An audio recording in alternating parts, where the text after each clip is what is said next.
Is that really? It reflects you on the inside. And she's like, I've got 15. You said I had to have 15. Look, do you want me to have more flair? I'll put on more flair. Look, it's not No. what I want. I want you to want more flair. It's like, God, do you want me to put on more flair or not? Oh, God. That was the best show. Now you see, Kevin over there has 48 pieces of flair. And then it pans to this little freaking walking vagina, and you're like, ugh. Yeah, he's literally a walking vagina. God damn it. Oh, by the way, we are recording now. Yay! As always. Well, since we're talking about walking vaginas.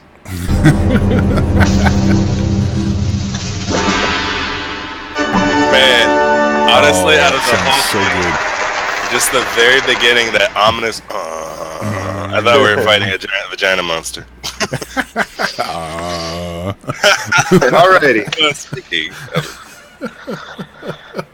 So we had a Pretty relatively scary when short it's so session echoey. last week because we everyone got here late, and then my internet was balls and all kinds of stuff. But let's get through this recap and get playing. Yes. So, last session, not a lot happened, but what did happen was really big stuff for the most part. significant.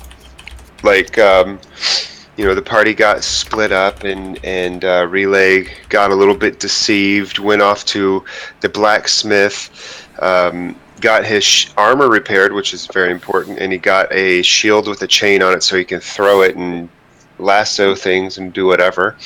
But while he was there, he had no money, and he got this sort of predilection that the guy wants him to heal his child who has hemophilia. Yeah, has the bleeding disease. And so Relay kind of got a premonition that the only way he can save this child from the bleeding disease permanently is to send him to Pelor.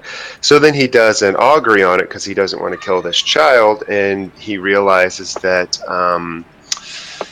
what's his name, Cyric, the god of deception, is sort of trying to lure him into a false sense of religiosity, I guess, and that would be the best way to handle it. So he backs off of that and instead heals the child with magic, and the blacksmith does his stuff. Now but the thing is, he spent a well-deserved daily on that one. Yes. But in that time, when he did the augury and was met with a vision of Cyric and the snake, so was Azar Kevin been. So that put him questioning what was going on, and he went looking for him, except the problem is he'd been drinking. So he didn't do a real good job of looking for him, and he stumbles over to the arena and instead gets in line at the arena to fight. And then Perrin comes into the inn. He doesn't see Ben. He doesn't see Rayleigh. So he's like, okay, let's go looking for them. And he goes down to the arena and he finds Azar in line. Can't see, drunk. Pulls him out of line. They can't find Relay, so they're like, we're going back to the bar. They get back to the bar, and Azar turns to him and says, I had a vision of Cyric and the snake talking to Relay, to which Perrin face palms and says, fuck, we got to go back to the arena.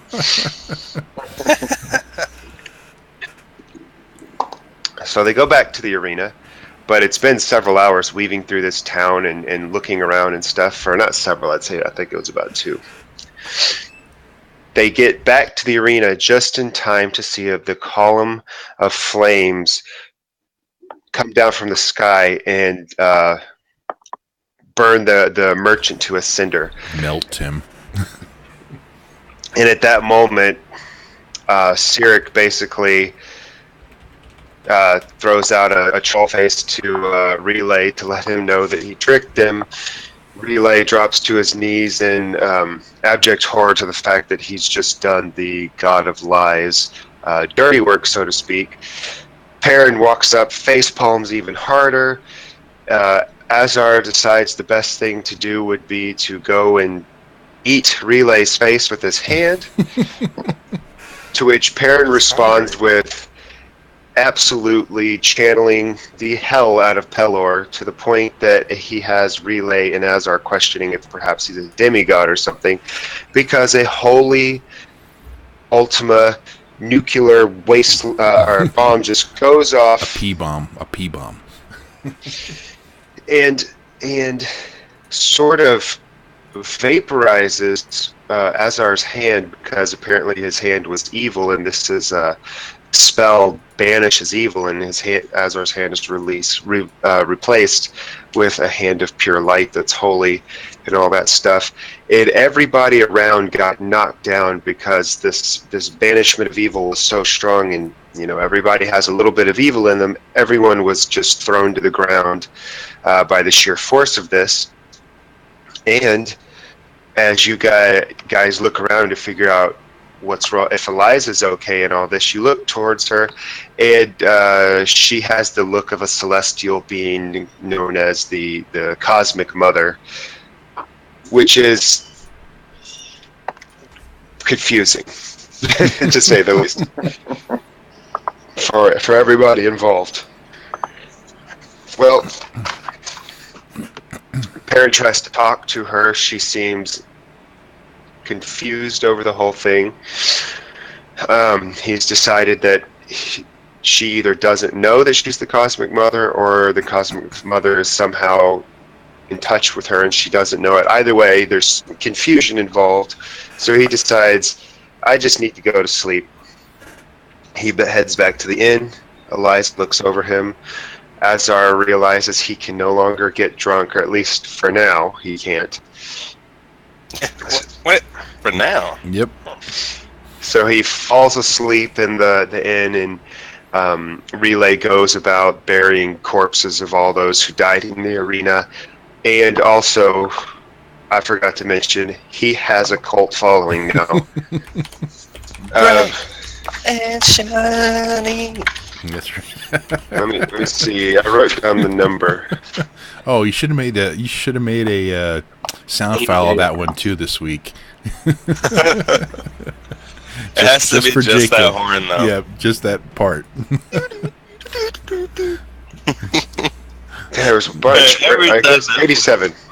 87. You have 87 followers. 87. Yep. Yeah, did y'all look at the handout, by the way?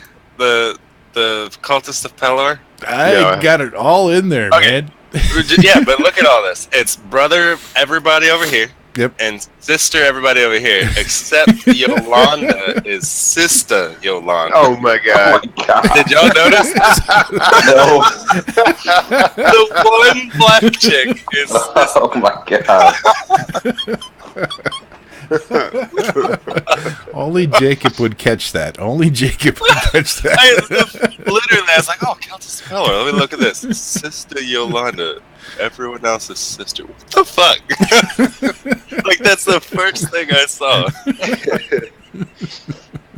Well, I had MJ come up with a bunch of names, so You did. apparently he's got a token black I do. lady. Hey, come on. This is not a racist ahead. RPG. You should have had Sista Diamond and Sista Silk. That's right. We can change shit. that. No. Those are the evil snake bitches that come for us later. Oh, there you go. All right. So you guys, the next day, decide to head out. Relay and his cult following have gathered supplies, piled them on a cart, and they could definitely be worse off than they are. I mean, they seem to have some food. They've pulled together some gold. They're working on what they can do. And Perrin talked to one of them about making a fishing net. So that was cool. I forgot the guy's name. Did anyone write it down? Who had a fishing net? Perrin was talking to somebody about making a fishing net. Yeah, there's some fishermen. Yeah, I'm I not sure if remember. we ever had a name for him. Maybe we didn't. His name is Barb. Gary Sylvester Thinman, and you want to call him Sly. I scrolled up; it's up there. Gary Sylvester Thinman. That's right. Thin man instead of fat one. All right, so that's where we are. We are traveling, and I had you guys somewhere about here, and then I moved this over here and measured it, and it's 10 feet on map, and in game terms, that equals basically 1,000 fucking miles. Whoa. So I calculated out average walking speed and stuff. It's basically going to take you guys 33 days to get to where I moved the purple thing, which is going to be on the cusp of the swamp and the bend of this river and these woods right here. So you guys are going to be walking for 33 days. Now it starts to feel like Moses. Well, I mean, And the considering Israelites. we don't have any other means of transportation, and any other town is further than where we're trying to go, I mean, we don't have a choice here. No money Yeah. to hire a ship for ourselves, let alone 87 people. I mean, I'd just go take our ship back if we were doing that. Crash it right up into the beach. Well, there's got to be some sort of swamp ferry that we could catch there off the... What river is that? I can't see it because the thing's in the front. Just have all your followers hold hands and link legs, and we'll just float down the river. Pollock River? Pollock? Yep. Let's just But there's catch- one. There is a point that Perrin brought up very soundly, and that's that you have 87 followers. Well, how about this? We'll just have them like go into the river and then carry us. That would really speed things up. Yeah. All right, it's going to take you 2 months now. But anyways, you guys are going to be walking for about 33 days. So, first things first, I think everyone would definitely be able to go full potential, and if you have any damage, full heals. Remove everything you got, because otherwise, Yep. I'm not going to do 33 resting session things here.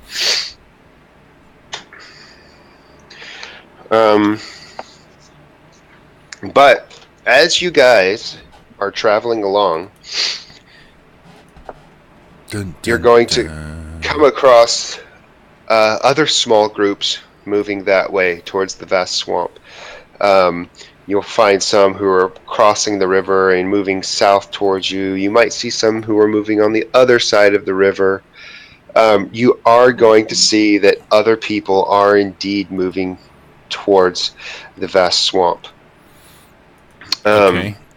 Is there any way we can acquire those people?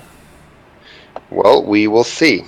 But I'm still in the description phase. You will...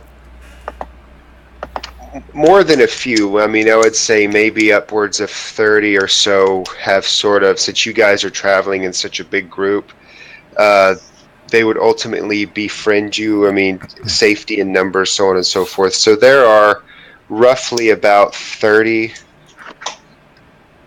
non-converts, I would say. And at the same time, you came across a small troop of like traveling people, like gypsy bard type people, who end up traveling with the group a little bit because apparently some of them are cursed and they're heading towards the vast swamp to try and figure things out. So, you know, you also have, I would say, a group of about 15 gypsies mixed in there too. So you've come across about 45 additional people in addition to your 87. And 87 converts, 45 non-converts. And this is sort of the scene that you're coming into. Some of them are breaking off and chatting, and some of them are trying to do some conversions and whatnot.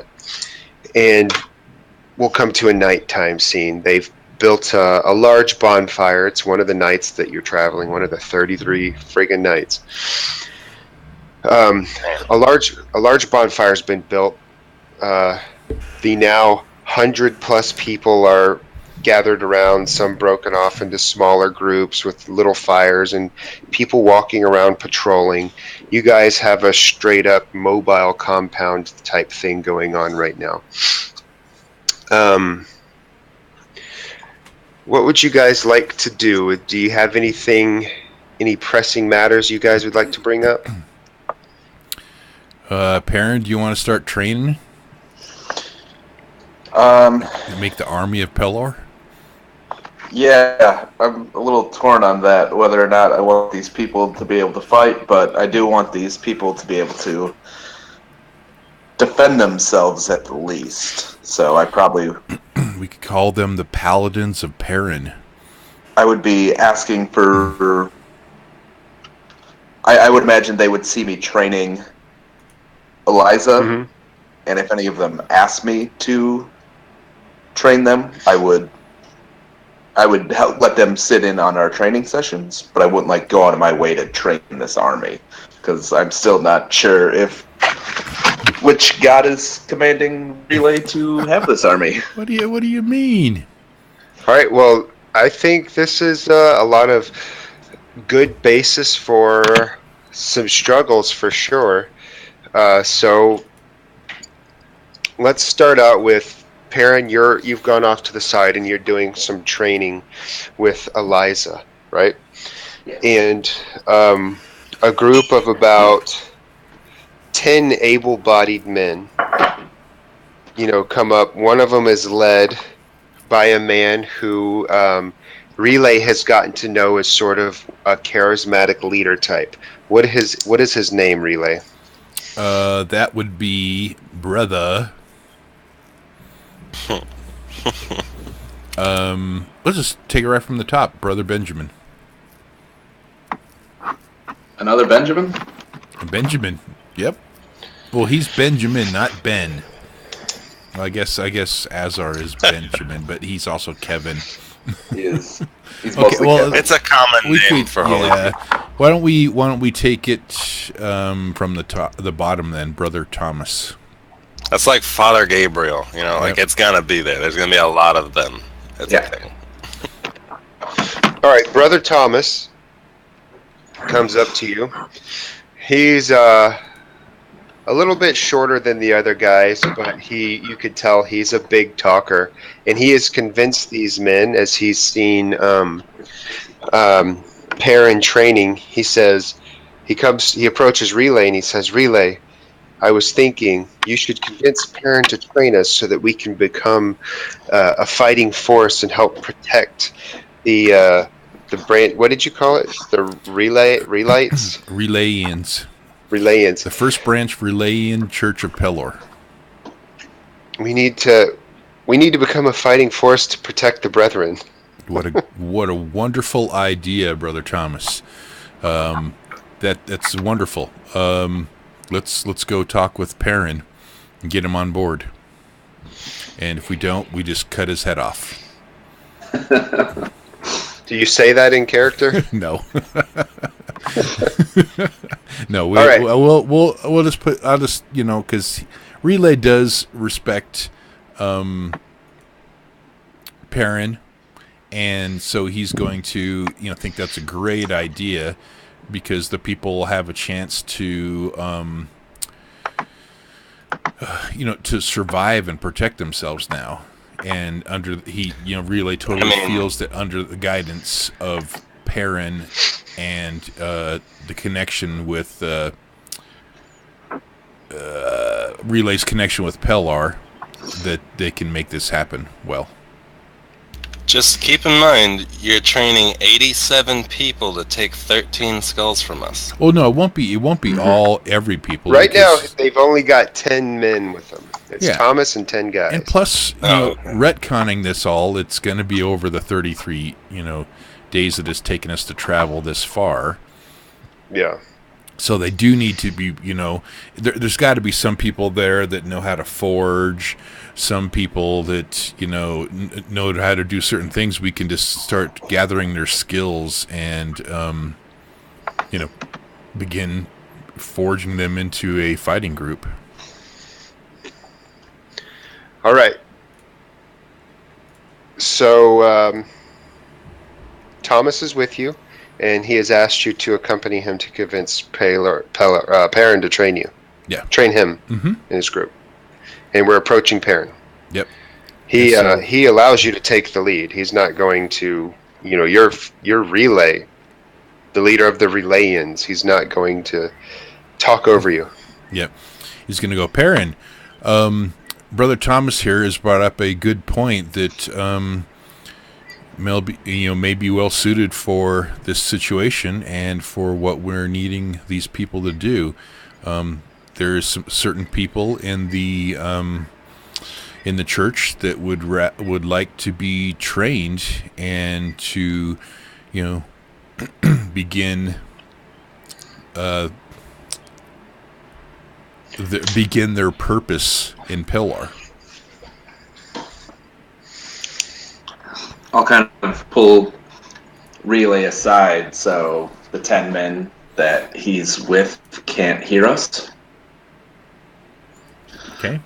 So it's just the two of us. I don't know if Eliza can probably be there too if she wants. And I'll tell Relay I've been thinking a similar thing, but I will only train these people to fight on one condition. Excellent. And that is that they take an oath to Pelor that they will help protect the people and protect the skulls until we can get them back to the Temple of Pelor in... I don't even care what city. Is there like a main temple to Pelor? Sure. Let's say it's in Radagast City because I think that sounds like a cool name. Okay. It's way up there by. The name of the brown wizard. I know. Yeah. That's what strikes me. But it's way up here in the on. You guys already passed through this area, so you'd be backtracking a little bit. But it's a nice central location on the map, and I didn't want to just make it Greyhawk, so I'm going to go with Radagast. Yeah. That sounds cool. That's a wonderful idea, Perrin.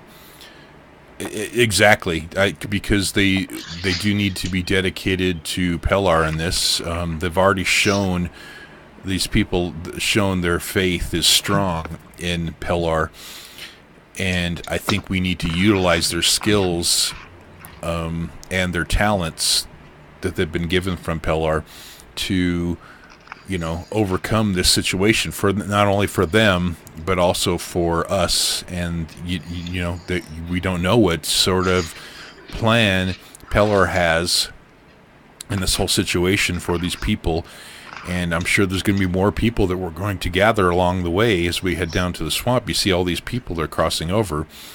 Some of the other people in the church have abilities to go recruit and are strong and charismatic that way, that we could hopefully get them interested in Pellar and let them know that we are going to be freeing them through Pellar's might from this curse. And then those that we come in, we will have them meet with you and find out if they are true and devout towards Pellar, and then if they are, you'll begin training them. And those who are not, or who might not be well equipped or suited for the sword, we'll have them do other things. Not everyone's going to be a warrior or a beacon of Pellar. Yeah, I agree. We definitely need to make sure that these people are able to defend themselves. And yes. Who knows what we're going to run into in the swamp. These people can't just walk in there and get slaughtered. But we need to be really careful that, one, we keep them in control, and two, they're able to... They really want to help bring the skulls back, and they're not just going to grab them and run. Yeah.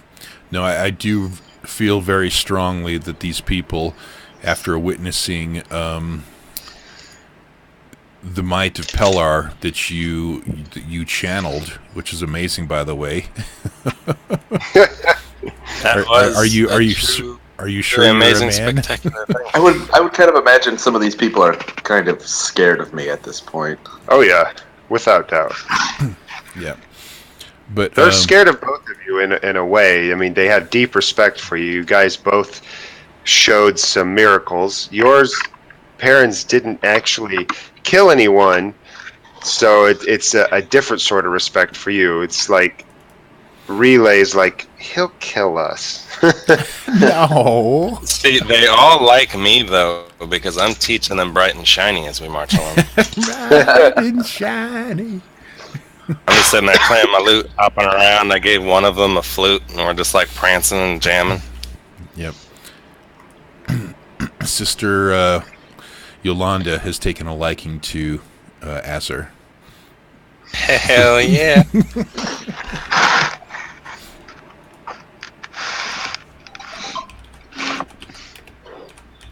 All right. I'm shooting Perrin a Crux because he's been really working his angles about doubt. But if you guys are through with your discussion, then we'll move on to the guys being trained. Sounds Sure. good. All right. They come up to you, and the lead guy, Brother Thomas, he says, "Thank you very much, Perrin, for agreeing to train us. We don't know much in the way of fighting. A couple of us have bows and arrows, and the rest of us collected sticks. Don't laugh. We're not soldiers, but we're working on it." I kind of want to go like full drill sergeant on him. Be like, you Do call what you me wanna do." Captain Perrin from now on. I'll give you 20. They drop down and give you 20 to the best of their ability. Some of them might be a little chubby and struggle through it. Some of them are very fit, like farm worker type, and they pump out 20 and they hop back up. And they're sort of heaving, and they go. They don't know what to say. They're just looking at you now, holding their sticks. Captain, my captain. Yeah, I pretty much am going to. Okay, I definitely. I'm happy to train you, Oh, but wait, I you found a better will one. do what I say, when I say, how I say. No questioning, no ifs, no ands, no buts. And I promise you, I will whip you into a force that is willing and able to defend the people. Yes, Captain. If I might ask, Relay said you would have us swear some sort of oath. Yes. You will swear on the souls of your children that you will serve Pelor faithfully and protect the innocent and help us get these skulls back to the Temple of Pelor so we can save not just ourselves, but everybody who's been cursed by this evil lich. All right, everybody. I would assume that it would be a long, more formal scene where they would swear on something, but the oaths are sworn. They're sworn happily and with much dedication. Everybody seems to revere you as in quite, the captain. They, with a few exceptions of people who aren't used to this much structure, most everyone falls in line and is like, yes, sir, no, sir, all that sort of stuff. But you guys go through the training. Awesome. So I imagine they don't have much, so we'll be doing like makeshift spears and stuff like that. Right. The next night they return, and now they have 14. They've picked up 4 more guys. Yeah. Who were inspired by your training and your leadership and all that stuff. So now you have 14, and Brother Thomas comes up to you and he says, "I was thinking we should name our thing. Are we an army? What would you call us, Perrin?" We are the defenders of the innocent. Ooh, there we go. Is that the title? So are you telling us our title is Doi? We are Doi. DOI. We are the Fist of Pelor. Ooh, there you go. So we're the Fops. The Fops. I mean, if they look like parents' picture, I mean, that's accurate. Yeah, the Fists of Pelor. They exclaim that they like it. They go through the night's training. How many did you say, Voth? Well, we're still in the middle of a montage. Oh no, but you had said a number. I know, and we're still in the middle of a montage. Gotcha. The next night, they bring 5 more with them. Now they're up to 19 men. 19 inspired men, and they have cut out bits of cloth. It had their wives or daughters or girlfriends or moms or whatever, because they're all age groups. Some are young, some are old, some are in shape, some are not. And they have sewn patches onto their chest that shows a closed fist, and they have little capes that say Fist of Pelor, or some sort of livery that would like sort of make them look like a unit. Even though their clothes are all different, they all have this unifying fist patch on their shoulder or chest or something like that. I got it. So now you're up to 19 functional troops out of the 87. You guys continue training. Now each day they scrounge, they trade with other people who are traveling with them. And, I like that logo. That's good. I was looking for a better one. It didn't work. And now they've started trading for like knives or hatchets. Maybe some of them even have like actual spears that they've purchased off other travelers. They've traded food or favors or what little gold they had, or maybe linens or something like that. So they're slowly becoming less of a bunch of desolate sort of nobodies and sort of actually coming together and looking like a militia, getting a little bit more trained and a little bit more adept. 2 weeks later, as you've been training them, you actually get up to 26. You have 26 Nice. able-bodied, well-armed, not well-armed, armed well enough, pseudo-soldier militia types who have actually become quite militant, and they're like, sir, yes, sir. They march around. They're sort of revered by the ladies and the lesser men and so on and so forth in the group. They have acquired a bit of an honorary status in the community, and they're the Fist of Pelor. So here we are. It's like 2 weeks later. You've been 2 weeks in the march, and you guys are standing out around. It's getting to be nighttime. People are building the bonfire, and the Fist of Pelor march up. And I would assume that Azar, Perrin, and Relay have been perhaps discussing and strategizing, thinking about food, or what are you guys talking about in the halfway point to this march? Food for sure. I think that Pelor will provide. Perfect. And as long as everyone's working together and not taking more than they need, we'll be okay.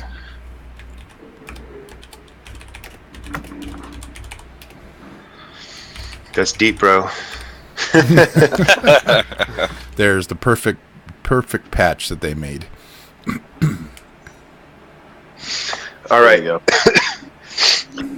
go. I think we'll definitely need the people who aren't training, and even some of the people who are training, we need to, like we said, find people's strengths. The people who are hunters, hunt. The people who are fishermen, fish the rivers. The women bake bread and cook or whatever. Yeah.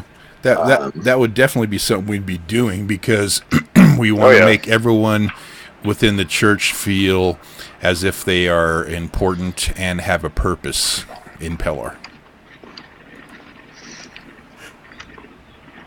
All right, you definitely, as you guys are moving along each night, people break off into their corresponding groups and do the best that they can to meet the goals, to provide for the team proper. So you guys, I would assume, are sort of like doing a tally of, oh, we got this much fish today, oh, we did this much of that. And you guys are sort of, what's the term, like overseeing, you're like sort of supervising the health of the community, so to speak. Yep. And I would have, coming from like a more noble family, I would have some training and experience in running my father's household. So yeah, definitely. Kind of be able to organize some of that. Like a quasi-magistrate type. Yeah. All right. So,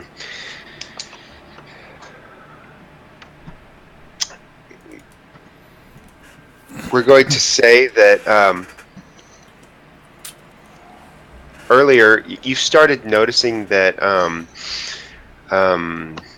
Eliza, how would you deal with her training in the midst of this? Would you continue to move her towards the militant Fist of Pelor type, or would you try to segregate her from these guys? Do you think she would end up joining them? How do you think the Eliza angle would unfold? I would have her join in the, since it was starting small, just like 10 guys. Uh-huh.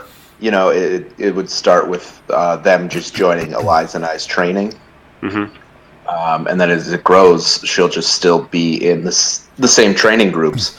And since she had kind of, even though she's small and young, I'm kind of, again, we've all kind of pictured her as Arya. She's had a little more experience and is a couple steps ahead of these essentially farmers who have never fought in their life. Right. So she would kind of be one of the standouts of the group, and won't have like a official title or anything, but will definitely, everybody knows our close connection, so people will kind of not tiptoe around her, but definitely have respect for her and know that she can hold her own in the fighting. I would say that as she can hold her own, and she is sort of ahead of them a little bit in training, and she is weirdly likable and quirky, she's almost become second in command under Brother Thomas over the Fists of Pelor. Yeah, she definitely has, she's one of the only ones who has real weapons, too. Oh, yeah. So, she's, would you say she's drawn away from you? Like, or do you think she hangs around with you as much as possible, and just when the people are there, she's under Thomas, like helps Thomas lead them? I would imagine she's around more, because not only would she be doing more training since there's more time to do it, since that's become a priority, but also I imagine she'll kind of become like my second in command in the bookkeepings and the organization as well too, and kind of be like my, not assistant, but my page, almost my squire type thing. Squire's the word that comes to mind. So yeah, so she's actually probably become closer to you and is learning more trades than just fighting alone, and actually sort of picking up sort of the magistrate side of things. All right. So she would then probably be sort of sitting in on this meeting that you guys are having, kind of maybe sitting on a stump behind you, taking notes as you guys are discussing stuff. And that's when Thomas comes up and he says, Perrin, relay, sir, and you too, Azar, sorry. I have some important news. What is it? This is Thomas that came in. Oh yeah, remember he's very it's Thomas. He's picked up that militant style where he comes up and doesn't speak till spoken to, and he's very much in the swing of arminess at this point. So then when you ask him, he says, there is a group of people who, I don't know how else to put it, they feel themselves a burden. They don't have skills to provide enough. Some of them are in some way disabled, and they feel that they cannot help. And they have entered into a pact through which they wish to no longer burden you. Is the only way I can think to put it. Oh, they're gonna drink the Kool-Aid. They want to sacrifice themselves to Pelor, huh? I will lead them, and we will be a band and bring joy and merriment. Yeah, we will. If they feel like they don't have skills to help the group, we will teach them skills to help the group. Yeah. Hell yeah. I could If they teach can't them train with us, they can train with the fishermen. They can learn how to repair nets. They can learn how to. Plus, we need people to carry shit. Yeah, they can learn how to make Back and arrows. forth. The ones who are disabled and have to ride in the cart can, pluck feathers from chickens so we can eat them and use the feathers to make arrows. We can find something and teach them a skill to make sure that they feel valuable. you, Yeah, brothers. go-betweens You're are good. forgetting about one important thing. I can train them in the healing arts. There you go. Shall I bring them to you then? Yes, bring them forth, Let's go to them. and Pellar's pillar of flames will judge them. Oh, God. I would say if some of them are disabled, we should try to be merciful and go to them. That's true. All right. They take you to them, and one of them is a very old lady, sort of hunchbacked. One of them is a younger guy who probably looked like he has crippling polio or something, and they actually have him on one of those things that you drag. I can't think of the term, but a pair of sticks with a litter. There you go. Yep. He's like on a litter, and he kind of has bed sores from laying on there all the time, and he just looks depressed and irritated. And then you have like a couple of just generally older people, or maybe you have like someone who is exceedingly dumb, who feel like they're not smart enough to do anything. So you have basically a group of 5 people who look like they're not going to be a very functional member of the group, so to speak. And the guy who has sort of the ringleader guy is the polio guy in the litter. What is this guy's name, MJ? The guy in the polio guy. Franklin. Yeah, Franklin. All right. Clayton, brother Clayton. I already wrote Franklin. Sorry. Oh, Like FDR. oh, they're Franklin Delano Roosevelt. All right. So Franklin's sitting here, and it's like a severe case of polio to the point that one of his legs is like just fucked up. It's a I can't think of the words. Like it's just a stumpy sort of bent thing, and he's sitting there on the litter, and he's got sort of an irritated look on his face, and his arms are crossed as you guys walk up, and he doesn't say anything. Okay. And the other people are sort of crowded around him, and they're just looking at you expectingly, like finally Franklin pipes up, and he goes, "So I see Thomas told on us." There's nothing to tell, Brother Franklin. Pellar knows all. What seems to be your drawback, and why is your faith wavering in your God? My faith isn't wavering. It's stronger than ever. We're prepared to go to Pelor so that we're not a burden to you.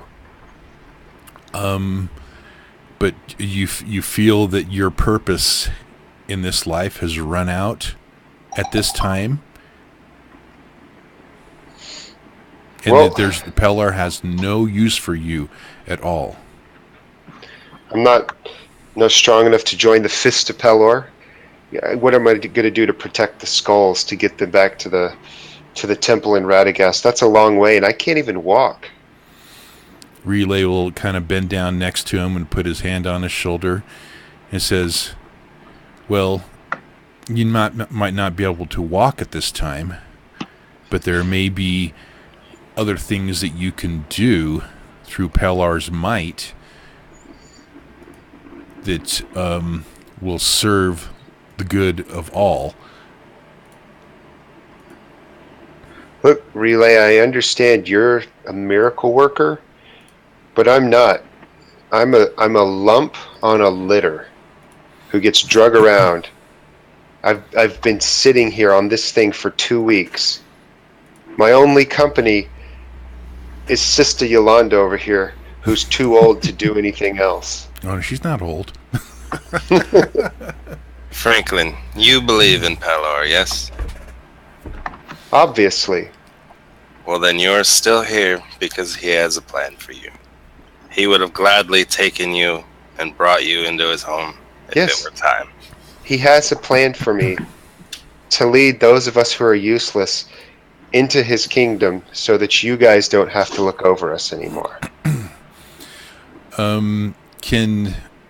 Would Relay's healing grace be able to heal miracle-wise this man's... Healing grace, imagine that's like medic at super speed. So unless you can do reconstructive surgery with your medikit to get his leg and undo a history of life's damage to it or ill-formed, like, that's the way magic works. If you get a cut, it could heal a cut. If you get your head cut off, your head's cut off. It's not a lot it can do for you. Okay. So it can't. Okay. It can't undo real, like, something that's happened to you in the terms of polio, but it could heal a cut. Okay. Can he ease his pain through like a euphoric feeling or like a pain reliever, so to speak? I mean, the same as popping aspirin, just magic. Do you have the MDMA spell? I didn't say take him to a rave. He has polio. Jesus. I have a daily called Hope, which mechanically it just gives people potential. But could I use it without giving him any like dice, just to boost his spirits, maybe?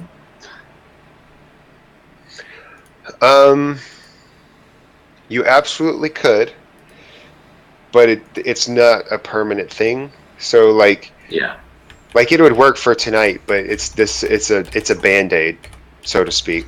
Well, going back to my warlock roots, I actually have where is it? Where's my crafting? My crafting leveled up to 3, so I can actually craft up a liquid poppy potion, which will numb them up and shit, make them all stoned. And we're in a swampy area where I should be able to find some of the stuff for it. But why do we want him to do that, though? Because if he doesn't feel pain and he doesn't want to constantly kill himself, maybe he'll be happier to move on with, not in towards Pelor, but alongside Pelor's path or whatever. Like, come with us. I'm thinking we give him purpose. That's what I'm saying. Right now he's in pain and wants to die because of the polio. I don't know if polio is a lot of pain. He just feels like he's useless. Yeah. So he just needs purpose. So let's Professor X him. Let's build him a chair to give him back his freedom. Something that he can roll around in. Brother Franklin will become Relay's personal, not really like an assistant, but a personal advisor. I mean, is he smart for that? Or is he just he's not Professor X, he's a guy in a chair. Yeah, but Relay can begin training him as a cleric. He doesn't need to have the functioning of his legs to to be able to learn how to harness the power of Pellar for good and for healing. Plus, we can just put the robes over his chair so it looks like he's just gliding magically along the floor. Yeah, there you go. I mean, I'll fucking build him a chair. Yeah. I'll do it. Well, we have people. We all know how good I am at wheels. There's two different size square wheels on the wheelchair. Yeah. Just oblong, wonkily going down the road. Yeah, I would say that we just go through to each person that wanted to take their own lives, and we give them purpose according to, what their strengths would be. So Brother Franklin, if he's a pretty smart man and he's willing to learn and be trained as a cleric of Pellar, I can start him down that road and give him purpose in life, and give him back his legs so he doesn't have to be sitting on the skiff each time. All right, so you take Brother Franklin under your wing, so to speak, and you start teaching him, since he was obviously sort of the ringleader of this group. When you take him under your wing, they sort of break up, and it's obvious that he was sort of demagoguing them down a hole with him, so to speak, because misery loves company, as they say. Right. So as soon as you start pulling Brother Franklin apart and giving him a little bit of purpose, he definitely comes out of his funk little by little. So you're training him to become a cleric. I'll just call him Relay's Clergy of Pellar. Relays. Clergy of Pellar. All right, Yeah. All right, so you guys got a couple of guys with some meaning here. So now, when they're training the Fist of Pellar, you have him over to the side, training him to be the clergy, and you're going into lots of detail. You might teach him to preach a little bit and things of that nature. Oh, there you go. Brandon Stark. Well, I would also think, Voth, that as Perrin is training the Fist of Pellar, that as they, have the warriors and the paladins that get hurt or accidentally sliced or something like that, that's the time that Relay would be out helping and showing them how to harness the power for healing and for, that kind of cleric abilities. It'd be a perfect time to sit and train alongside with the Fist. And also, at that same time, training them to be able to, giving them confidence that they can do this in the midst of battle. So they're not really warriors themselves, but they're more like medics. Battle medics. Battle medics, yeah. So are you trying to get more than one clergy guy right now? Yes. I guess I could call them the battle medics of Pellar. You're training him. This is a unique niche. It's not as easy as just fighting. This is somebody who has to have the dedication and all that stuff, and you manage to strong faith. Sort of luck out with Franklin there. As you're looking around, everybody else is very much like intimidated by you because you're the Wrath of Fire guy, and you don't manage to come across anybody else who feels capable of working with you directly. So you're basically one-on-oneing with Franklin. Okay. So Franklin in the wheelchair. Franklin in the wheelchair, and then Perrin training the guys. Well, after training has broken up one night, you don't do it, overly long. Everything's broken up. Everyone's gone about their business. People are eating dinner. There's probably little song and dance areas and stuff. And out of the blue, Eliza comes running up The three of you guys roll me a d6 just to see who she finds first. Oh yeah. Oh, Hazard. She loves me more. She doesn't love Perrin. Oh, that was a 5. Apparently. That was a Oh. 5. But, yeah. Okay, gotcha. But yeah, he so did she not runs up.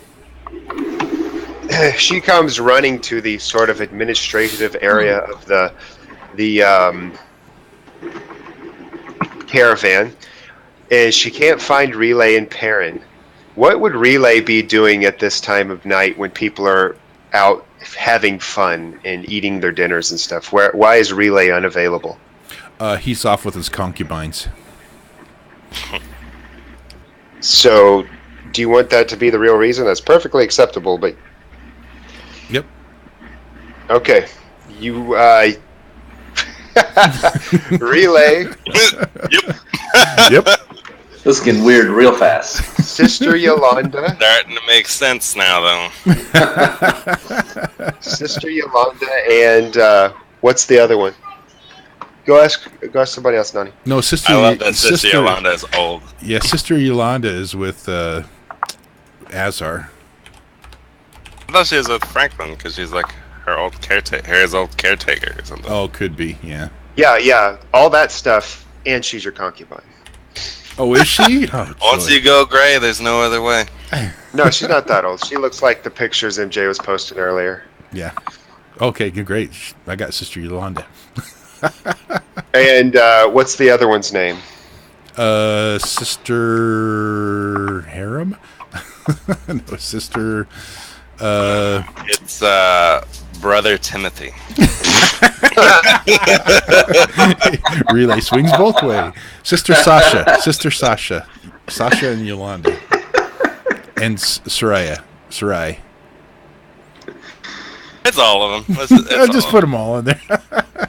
87 copies. Sister Sarai. Is Sarai gonna eventually become Sarah?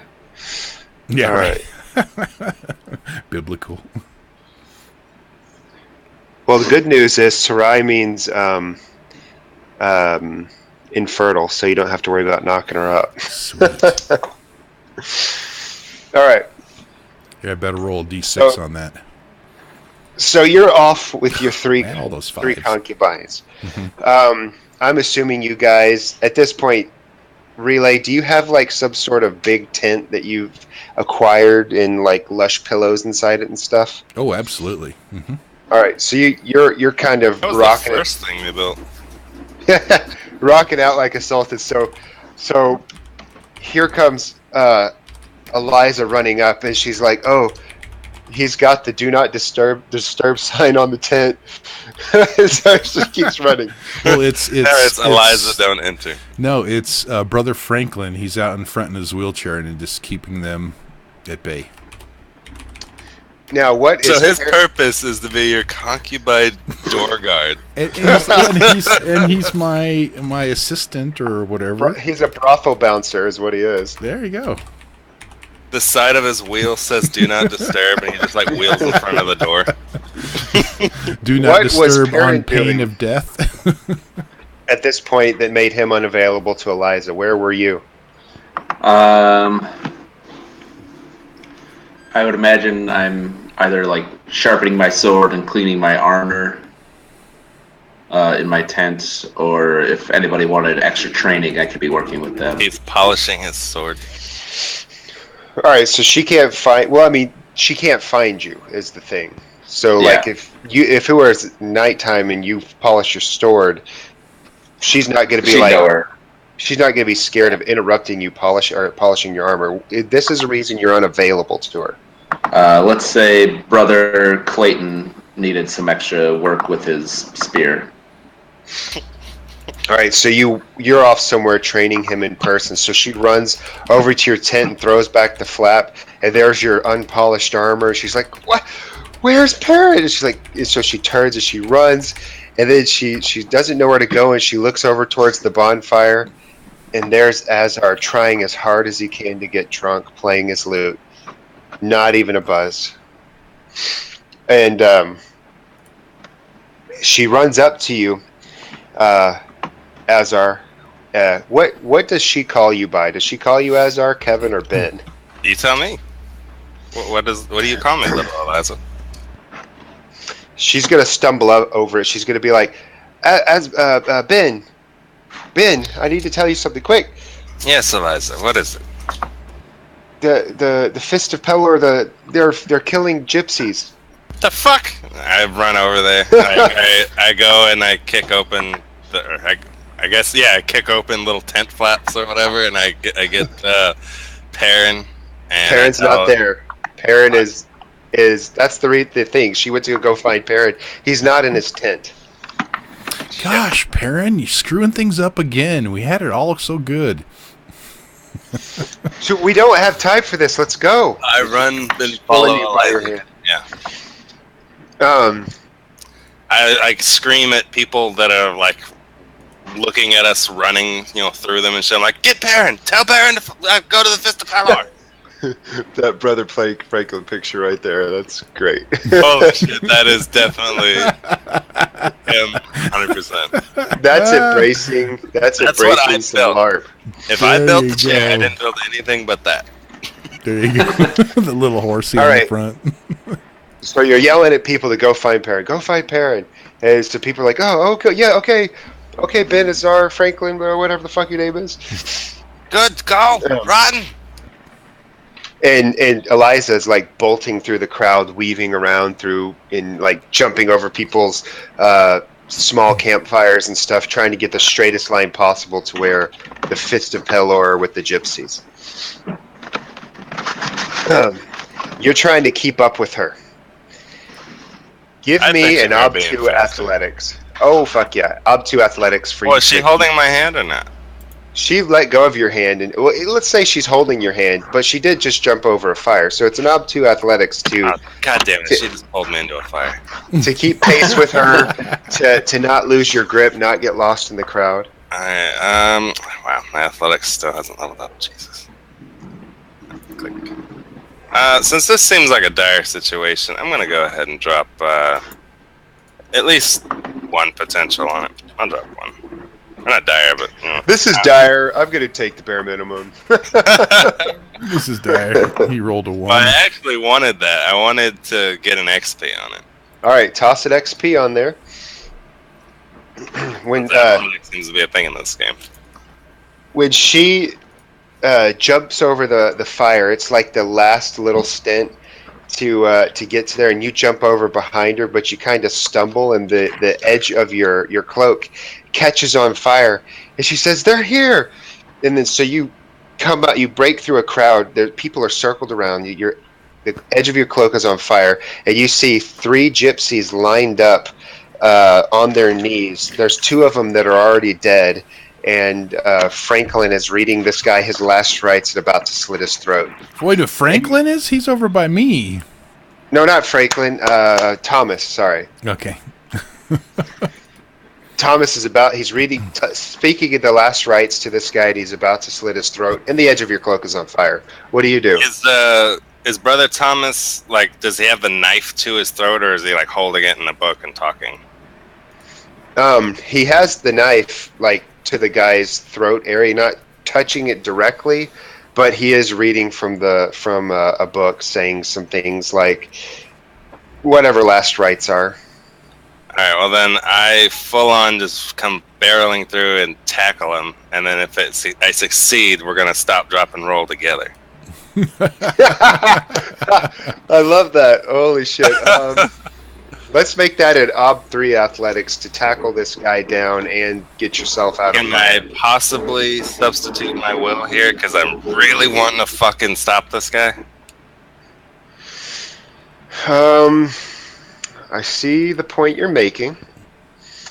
You could do it with will for an Ob4. Okay. Yeah. I'm gonna drop 2 potential on that. Bam. Would you like to explode those 2 6s? Yes, explode the 6s. Explode him. Explode him. Yeah, I've got a hella Crux. I'll explode him. Let's click, click, click, click, click, click. Where's my reroll? No, explode. That's what I'm doing. And it's 2 6s. 2d6. Yep. Oh yeah, another one Wow. exploded. Yeah, but Only it exploded really- one.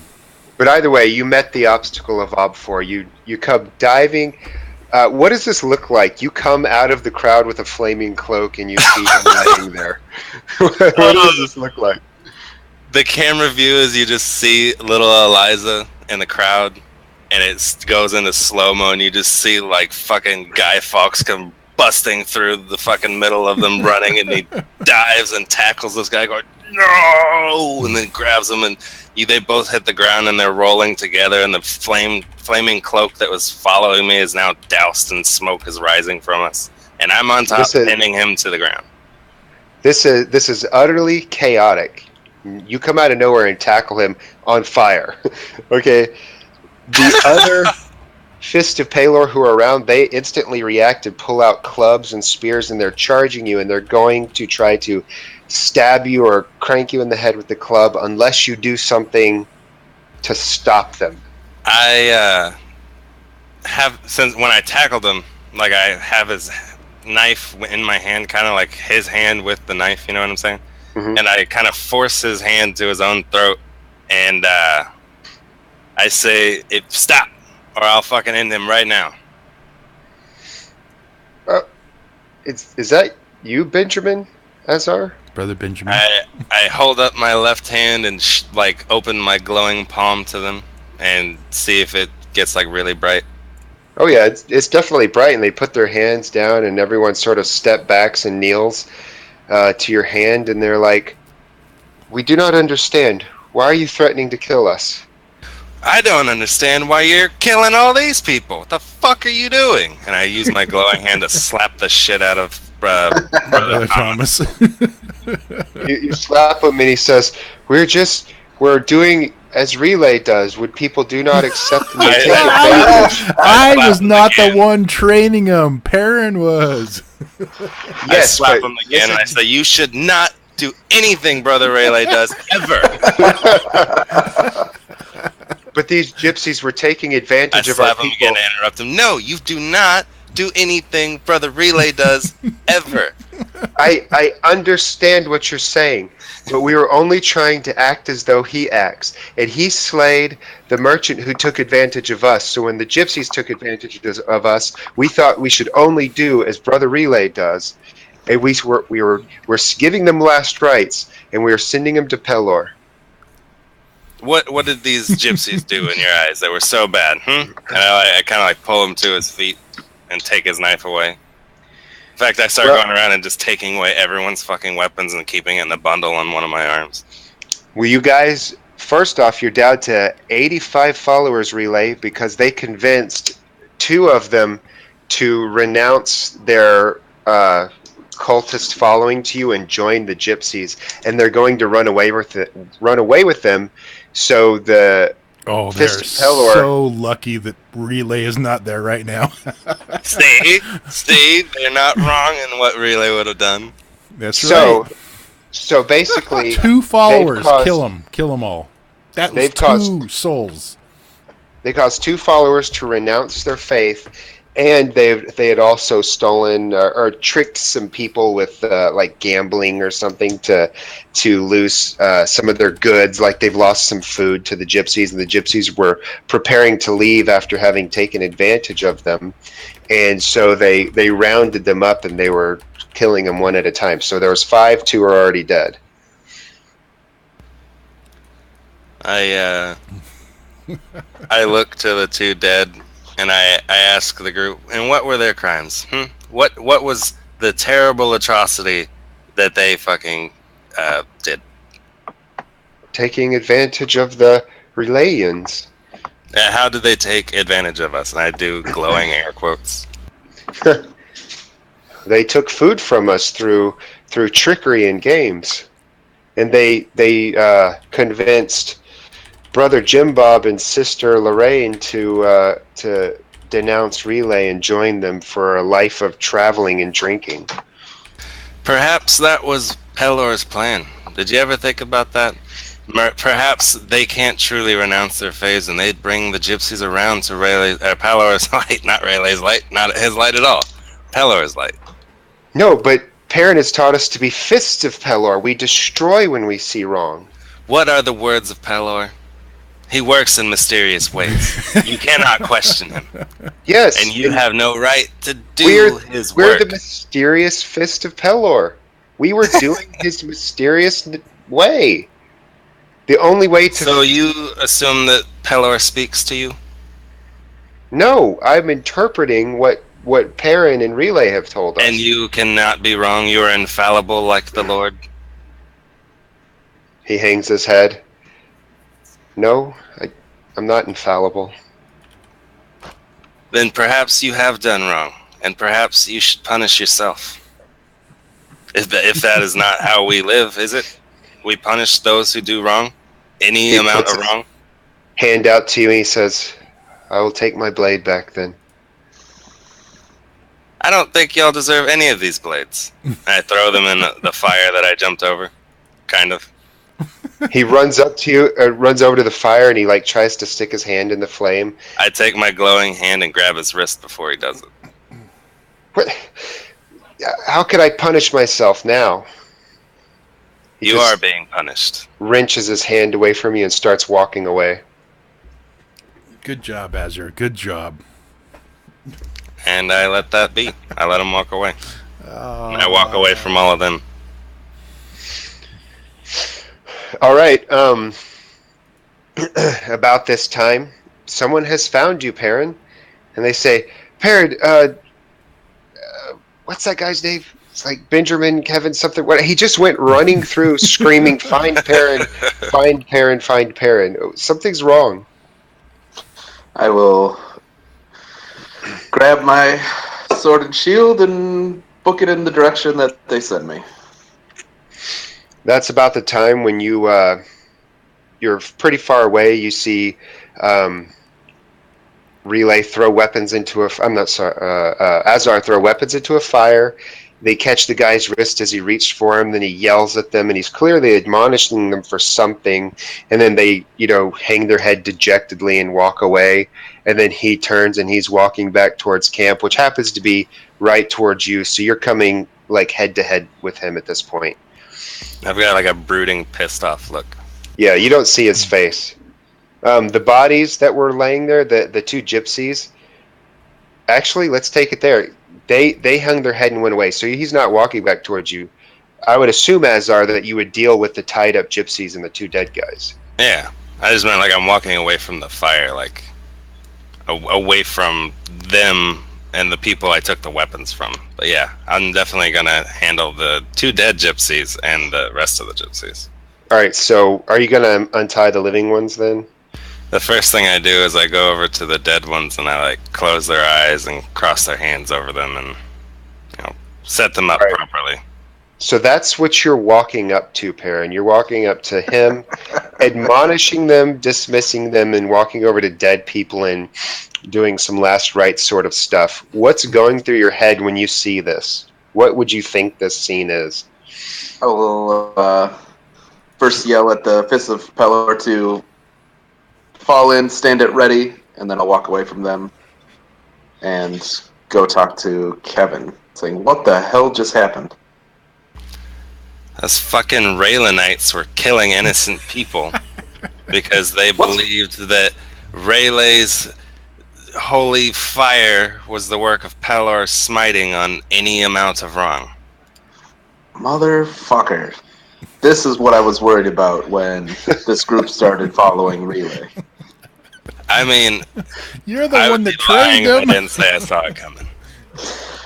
That's why I made these people vow an oath to protect the innocent and defend the weak. They need more discipline before I kill them. It took everything within me not to.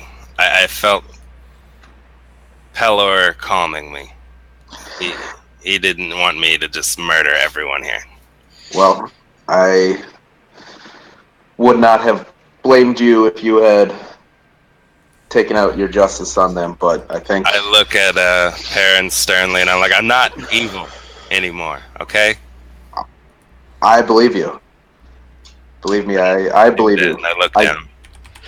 And I'm gonna kind of get closer to him and whisper to him, the one we need to worry about is Relay. Pistol whip. I don't even know where Relay is. As I was screaming and running and chaos was happening, I mean, he wasn't even there in his own group. No, it kind of seems like he has been absent and kind of eating more than everybody else. When people are hungry, he's eating a fancy meal. And That's the lie.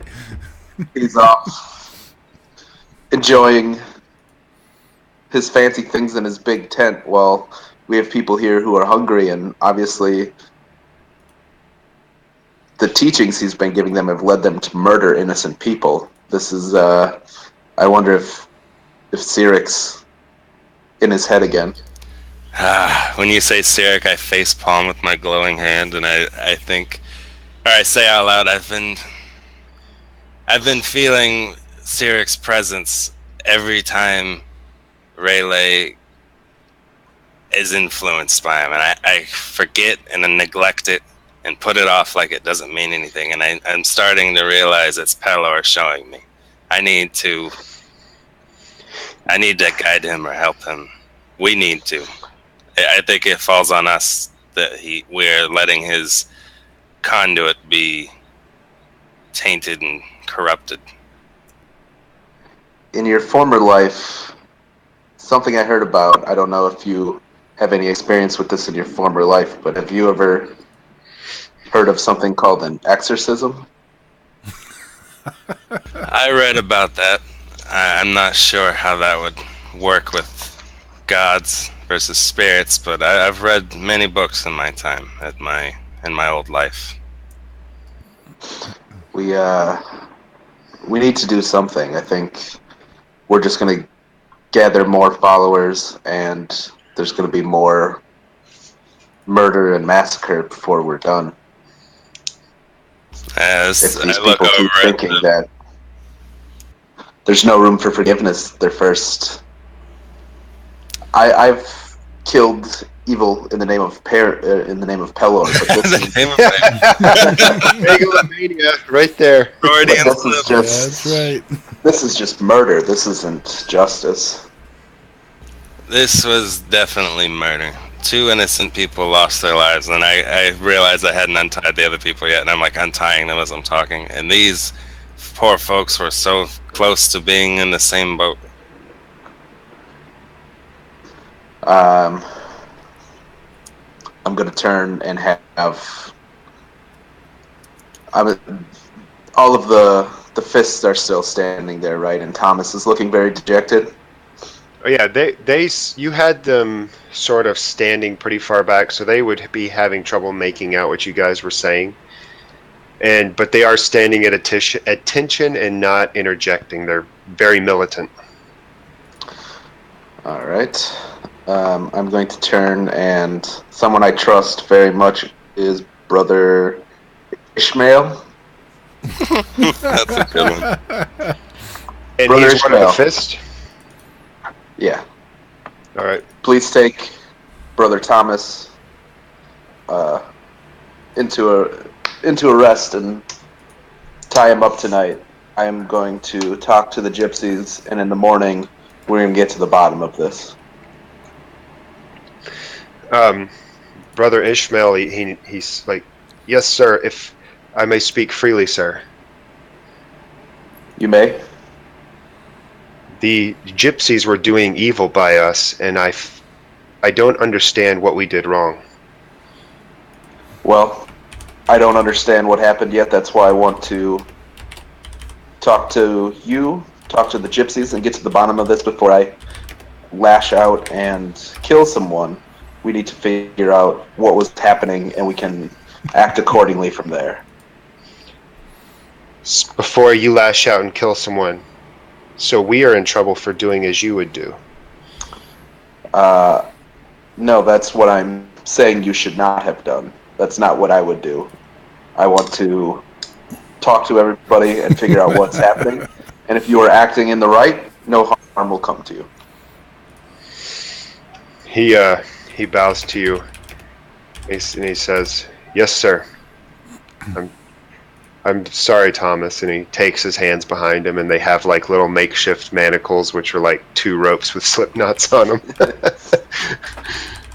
or a rope with 2 slip knots tied in it. And does his hands, and he takes them off somewhere, and they're walking off in a small little 10-man column or so. All right. I'd like to gather up the gypsies and Behead them. well, first I'll go with Brother Ishmael to get his side of the story first, All right. and I'll ask Kevin to talk to the gypsies and get their side of the story. I do that. All right. We're going to really quickly hop back to Relay. Relay, are you still balls deep? Yeah. Well, it depends on how loud the commotion was and how far away it was. Because it's more. I was screaming, "Find parent!" Yeah, I was thinking more but this is Brother Franklin would he hear it and then warn me about it. This is the strip is like 100 people long along the side of a river, so it's going to be stretched out pretty long. And the gypsies are on the outskirts, so it's like on the far edge.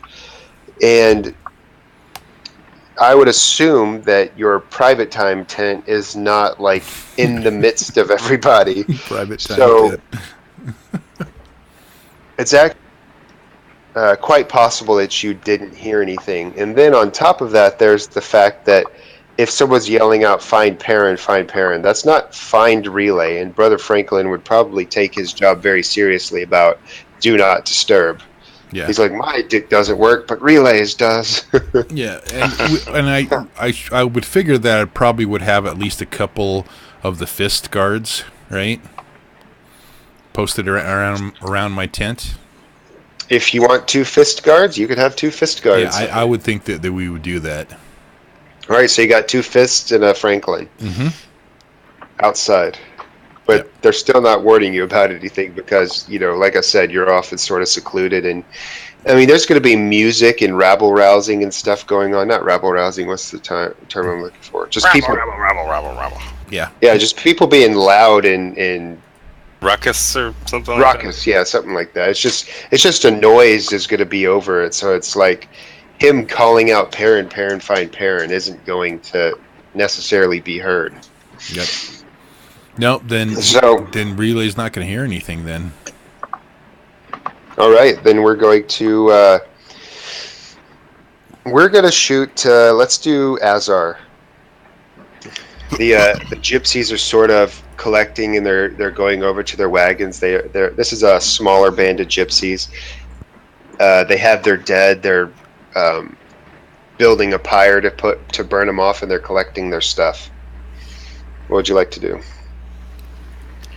Well, I'm assuming as I was untying them, I already was apologizing to them and, wishing them better fortune and such. And I'm mostly just standing there overseeing it and making sure no fucking Raylanites roll up on them. Try to get a side job done. And I help them burn their dead. All right. Just a reminder, you were supposed to get to the bottom of their stuff. Are you going to do that? What's the bottom of it? Like, figure out why they were in camp? No, if you just want to help them burn stuff. The way I interpret the situation, I just see innocent people. Yeah, as a deceiver myself, or as I was, I remember how it was to have to get through life lying all the time. And while I wish I could fix it for them, I know they're not going to listen. So I can't convince them to hey, come join us. And knowing a gypsy, they're not gonna just be like, oh, here's my whole story. I'm gonna tell you everything. Well, I was more So you're hoping, just like, well, I don't know if I should say this since I'm not near you anymore. Well, go ahead. right, yeah. I was just gonna say, when I was hoping you would get to like find out what happened that night, why they were being attacked and being called evil and stuff like that. Okay, yeah. See that? They'll tell me something about that. Maybe not truth, but something. Something. As we're burning their dead, and I'm kind of helping them pack their stuff that I'm assuming the Raylanites went through and threw everywhere. I casually ask the one in charge, or like the main one that's been working with me the most, and I ask him, so why did they? I mean, I suppose there's no reason to it, but why do you suppose you were attacked? The guy's name is Roman. Roman. And he says, I do not know. They're religious zealots. Religious zealots are crazy. And he looks at you, and he looks you up and down. And his eyes kind of linger on the Bible at your belt.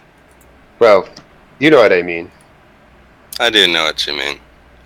Trust me, we're not all crazy. Some of us interpret the word of Pelor a little differently. You can't fault a man for being wrong time to time. Granted, there are different levels of being wrong. I look to the I'm assuming now smoldering ashes. Yeah, the pyre.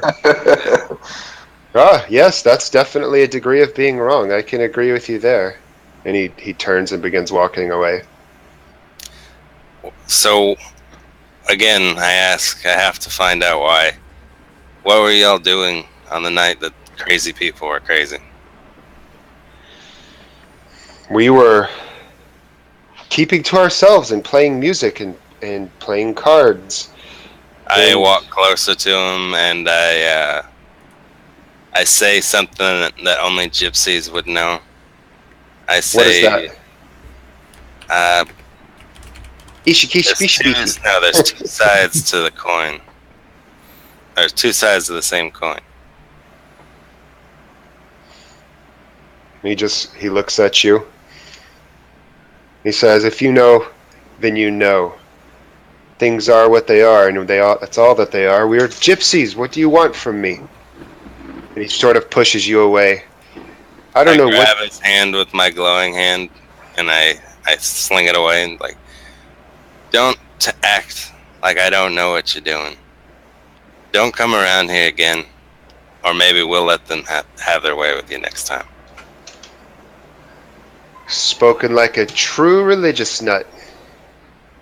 I just smile. Pelor's light shine upon you. He walks off the other way like he's in a huff. All right, Perrin, you're walking with the guys. Go back to kind of like I'll have them kind of bring Thomas to his tent or wherever he stays, and kind of have a couple of the trustworthy guys stand guard outside. They have a pseudo barracks. He's comfortable. He's not like in the dungeon, or obviously we don't have a dungeon, but we're not like beating him or anything. He's comfortable, but I'll then go back to kind of like the administrative style tents, and the Brother Thomas report. Thomas, the guy you have tied up, or are you talking about Ishmael? I'm sorry, Brother Ishmael report. Well, sir, as Thomas was trying to explain, the gypsies were taking advantage of some of our followers by playing card games where they shuffle the cards around, and they were taking food and money from us. And Sister such and such lost her life savings. Granted, it was only 3 gold, but she lost all the money she had left to them because they had convinced her that she had a chance to double her money, and they told her that with the new money she could help, the relay and so much more, and they lured her in with I can't think of the word. They tricked her. They were charlatans, just like the merchant was who tricked us originally. And Relay explained to us that the merchant was lying to us and was taking advantage. And so when we saw lying and taking advantage of, we'd punish them in kind the way Relay did. And you've taught us to be the fist of Pelor. And what do fists do? It's not an open hand. I cut him off. I say, I taught you to defend the innocent and protect the weak. Yes, we are defending her by destroying. They were taking advantage of the weak and the innocent, and we are defending them. There's levels to how you can defend the weak. You could have simply taken the money back. You could have come and found me, and I could have handled the situation. We could have banished the gypsies from the camp. We did not have to resort to killing them. Then why did Relay kill the merchant? I have been worried about Relay for a while. I think he means well, but can get carried away sometimes. Let me sleep on this and pray on this. Obviously, this is a very important situation, and I need to pray for Pelor's wisdom to help me here. I'll talk to Relay, but for the time being, make sure Brother Thomas is comfortable. Make sure the men finish their nightly drills, and then we'll deal with this in the morning. Yes, sir. Brother Ishmael. Yes. You're not going to do anything crazy, are you? No. I guess I don't know how you define crazy. He gives you a little smile. You're not going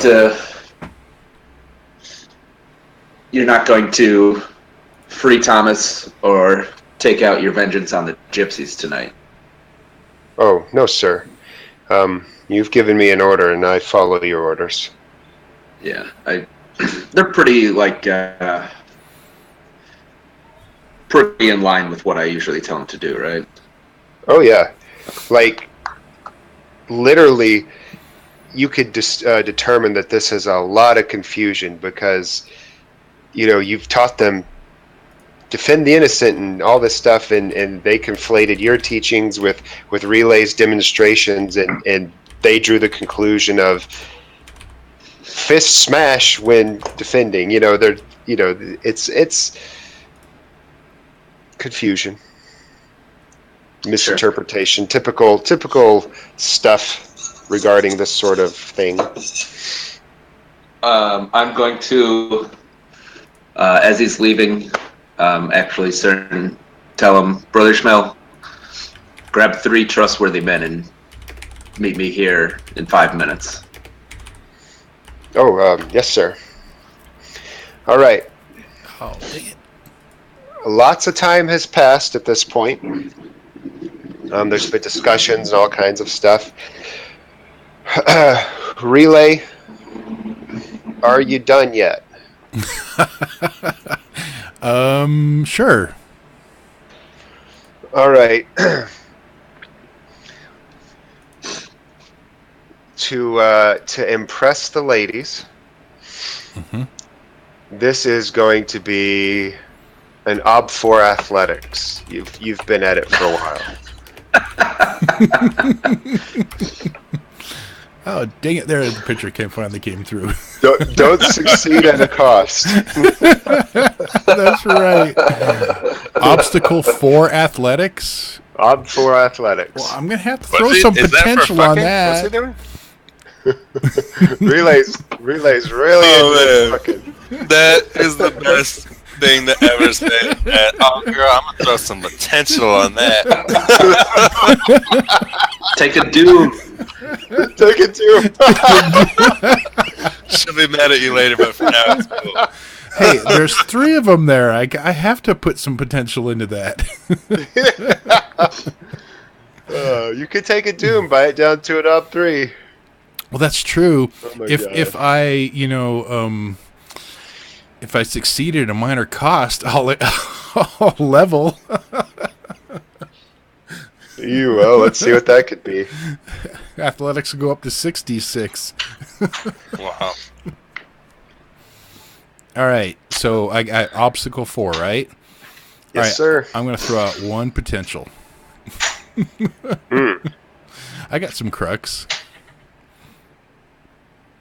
So Girl, I'm you know I rolling got that 66 here. How'd you get up to 10 Crux? I thought you were almost out. Huh? No, you loaded me was all up Aaron. last session. Actually, I in guess last you did a session, whole I didn't spend Crux that much actually. That's true. All right. Let's see your roll. It has been like 2 weeks out in the wilderness too. Yeah. Oh yeah. Oh my goodness, he gets the ob 4.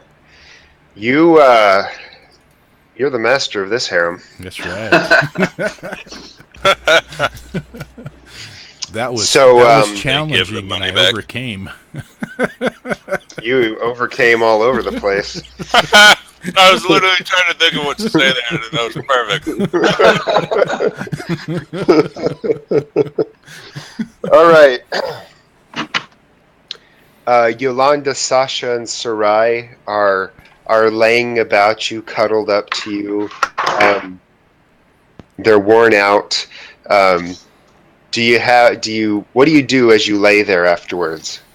Well, he'll kind of get up and throw his robes on and head out to get some fresh air. All right. Franklin and the 2 guards are out there,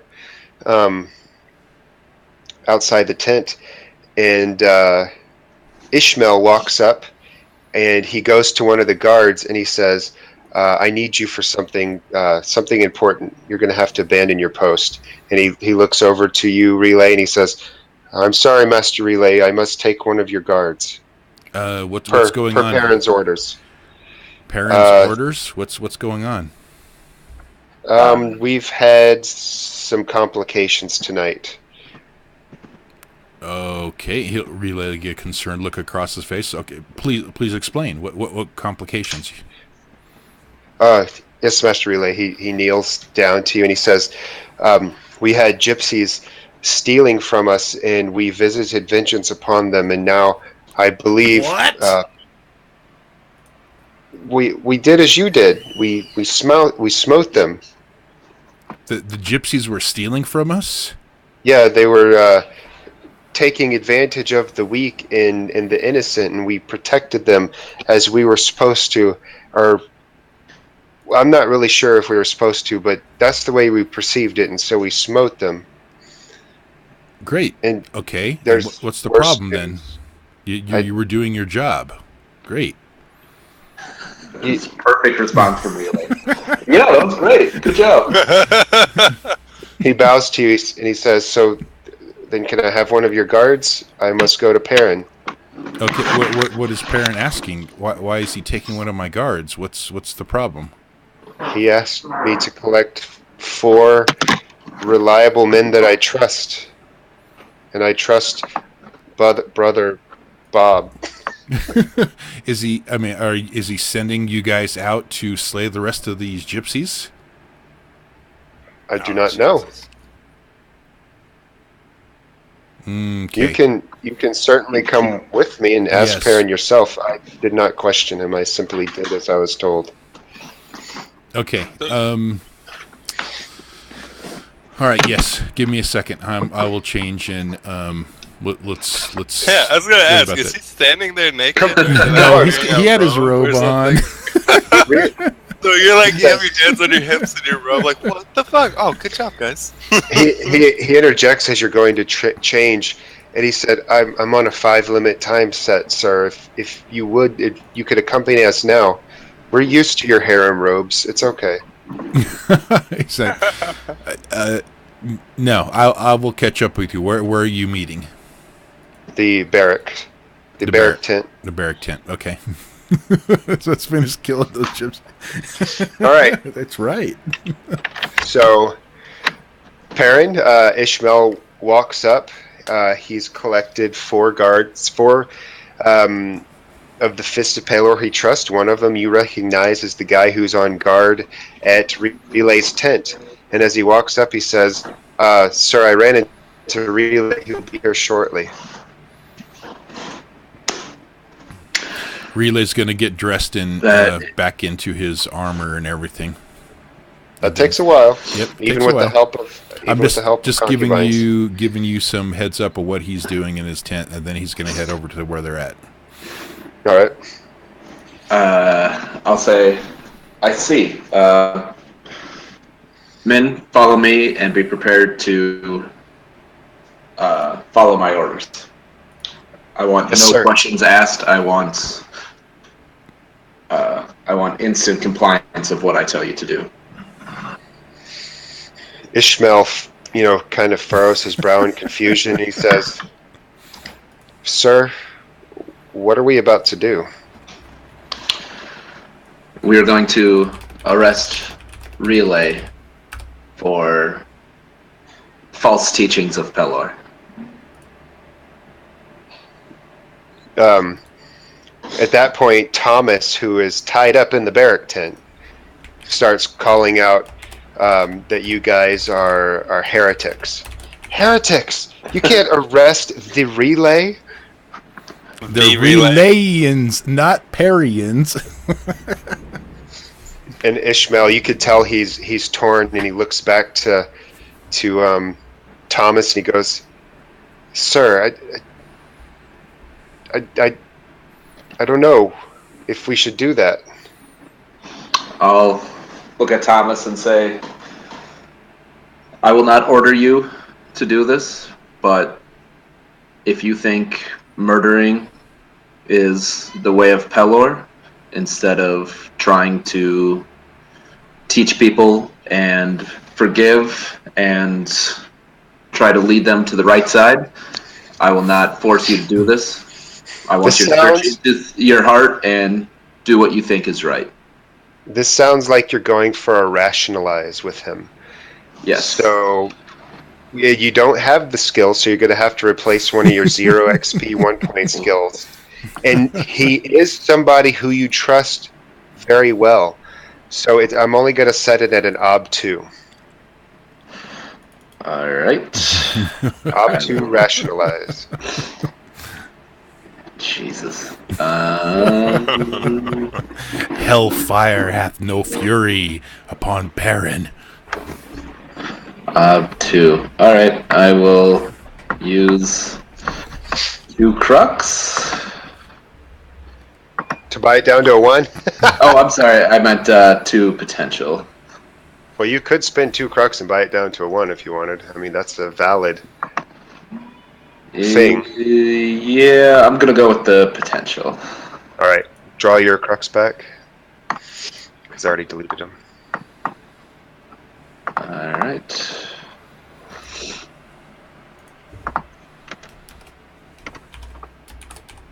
Two. Son of a bitch. I'm going to use a Crux to reroll.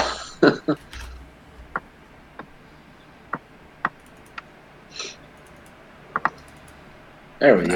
Nice. Wow. Ooh, you have an opportunity to explode that and get a success with a bonus. Exactly. Let's do it.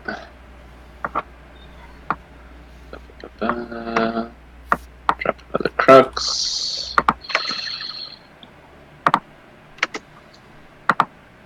Nope.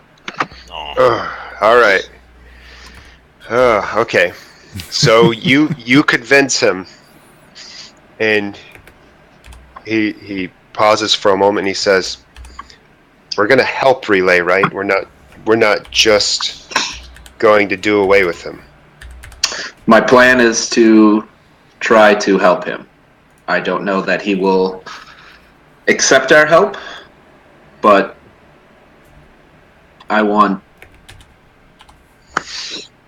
I've seen a lot of evil in the world, and I've destroyed a lot of evil, but it's not always black and white. I think Relay has a lot of good in him. I think there is redemption that is possible. I think for the time being, though, he is leading a lot of people down a dark road, and we need to... These are dangerous times. We need to make sure that there's some light in this world, and I think we have a real potential here for good, and I want to make sure that we can do that. Yes, sir. You have my club. I was going to say you have my sword, but you have my stick. So, they Exactly. Ishmael and his four trusted are with you. You've managed to rationalize and convince them, so they are going to travel with you. As you guys exit the tent, right then you see Azar strolling up. Actually, probably not strolling. You're probably still broody and pissed, aren't you? I roll up whistling and just twirling keys on my finger. No. All right. Yeah, no, I walk up all just kind of sullen at this point. Just not sad, just empty-ish. I'll look at him and say, Kevin, it's time we talk to Relay. And I kind of snap out of it. No. Yes. I kind of have a look on my face like I've been expecting this, but I really wasn't looking forward to it. Yeah, there's a Crux out there. Relay is changing his clothes back into his armor at his harem tent. It takes a while to armor up. We could probably find him in his tent now. We always find him in his tent. Once he built that thing,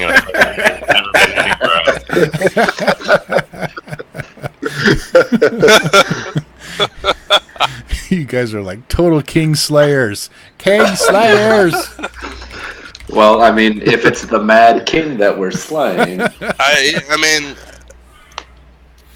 I didn't make you mad. I don't think. All right. So there's still one guard outside the harem tent and one Franklin. Actually, MJ, would you have taken the guard inside with you to help you suit up? Probably. Or would you use your concubines? All right. So you can have just Franklin outside. Yeah. And I mean, it's just a Franklin, breastplate, so it's not that much. It's not like I'm putting on full plate or something. You went from naked, and you have to put a doublet underneath it, and then you have all the straps that you can't reach. I mean, it takes a while.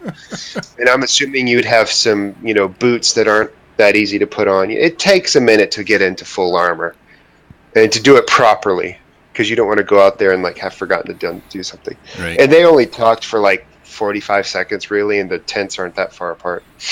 Yeah. So Franklin is outside at his wheelchair, and being the cleric type, he's got a pretty high insight, and he could tell by the way you guys are walking with strong intent, and he could see the way Azar is wearing his heart on his sleeve and kind of looking dejected and conflicted. He puts his hand up and he goes, Please stop. What's going on, Perrin? Azar? Who's asking this? The guard? Franklin, wheelchair guy. Oh, the Wheelchair. wheelchair guy. The guy that Franklin you beat the wheelchair. wheelchair with the horsey front on it for him. I walk He pets the behind horse him, head. and I just grab his wheelchair and start wheeling him out of the way. What are you doing? In the name of Pelor, stop! And he's kind of puts his hand up to do some little bit of glowy magic, like he's going to smite thee. But you guys know he's not advanced enough to smite anything. He just knows a few healing spells. It's like a light spell, kind of like a dim flicker. Yeah. he starts yelling, "Relay! They're coming for you!" I was going to say, I'd feel pretty confident that any holy magic would be, wouldn't hurt me since I'm doing the right thing. Oh yeah, and he, like I said, he's not Relay. He's not calling down flames. He's just trying to look intimidating to the best of his ability. And as you wheel him out of the way, remember I said he's got a high insight, so he's sort of deduced that something is up, and he screams out to Relay, that relay, look out, they are coming for you, and that's all you get to hear. I pat Brother Franklin on the shoulder and say, "There's no need for that, my brother." And I put my foot on a brake I installed on the back of his You're wheelchair. such a dick. And then we go inside. He flips the brake. Relay, you hear him screaming, they are coming for you. Who do you suspect is coming for you? Gypsies or what? I expect the gypsies, yeah, absolutely. All right, so what do you do to prepare? You've just put on the last piece of armor and you're like attaching the chain to your throwy shield, and the guard is right there with you. Okay, so he'll pull out his shield and bring it forward on him, latch the chain around it, and say, "Prepare these gypsies. If these gypsies are attacking, we slaughter them now." That's what you guys hear as you walk in and you see Relay in a battle stance declaring to slaughter gypsies. Perrin, Stick you're my in the lead. glowing hand. Oh, never mind. I would just You're say, wheeling the guy out of the way. Yeah. Relay, we need to talk. But so all of a sudden, Perrin and Azar come walking through. Yeah, as you're talking about slaughtering gypsies, and that's who.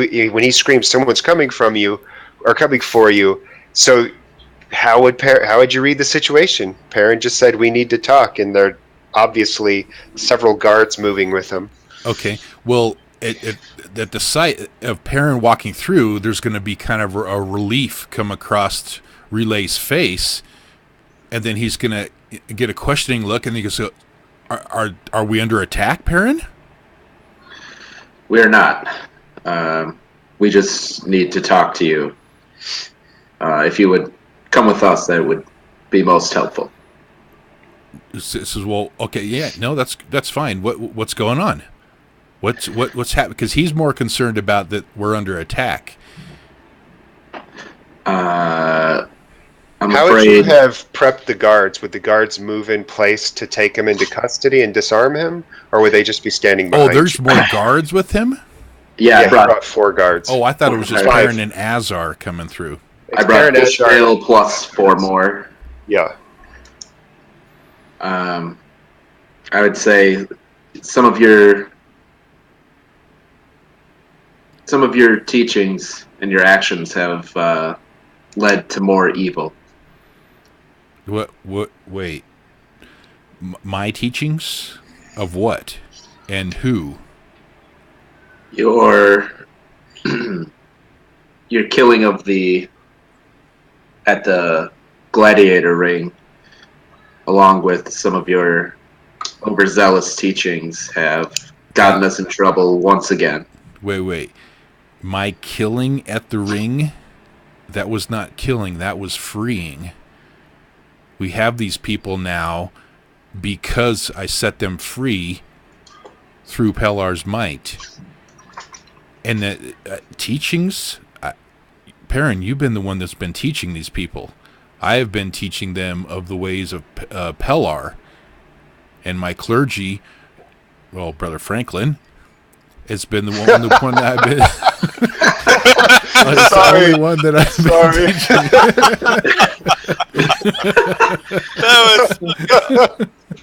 That's awesome.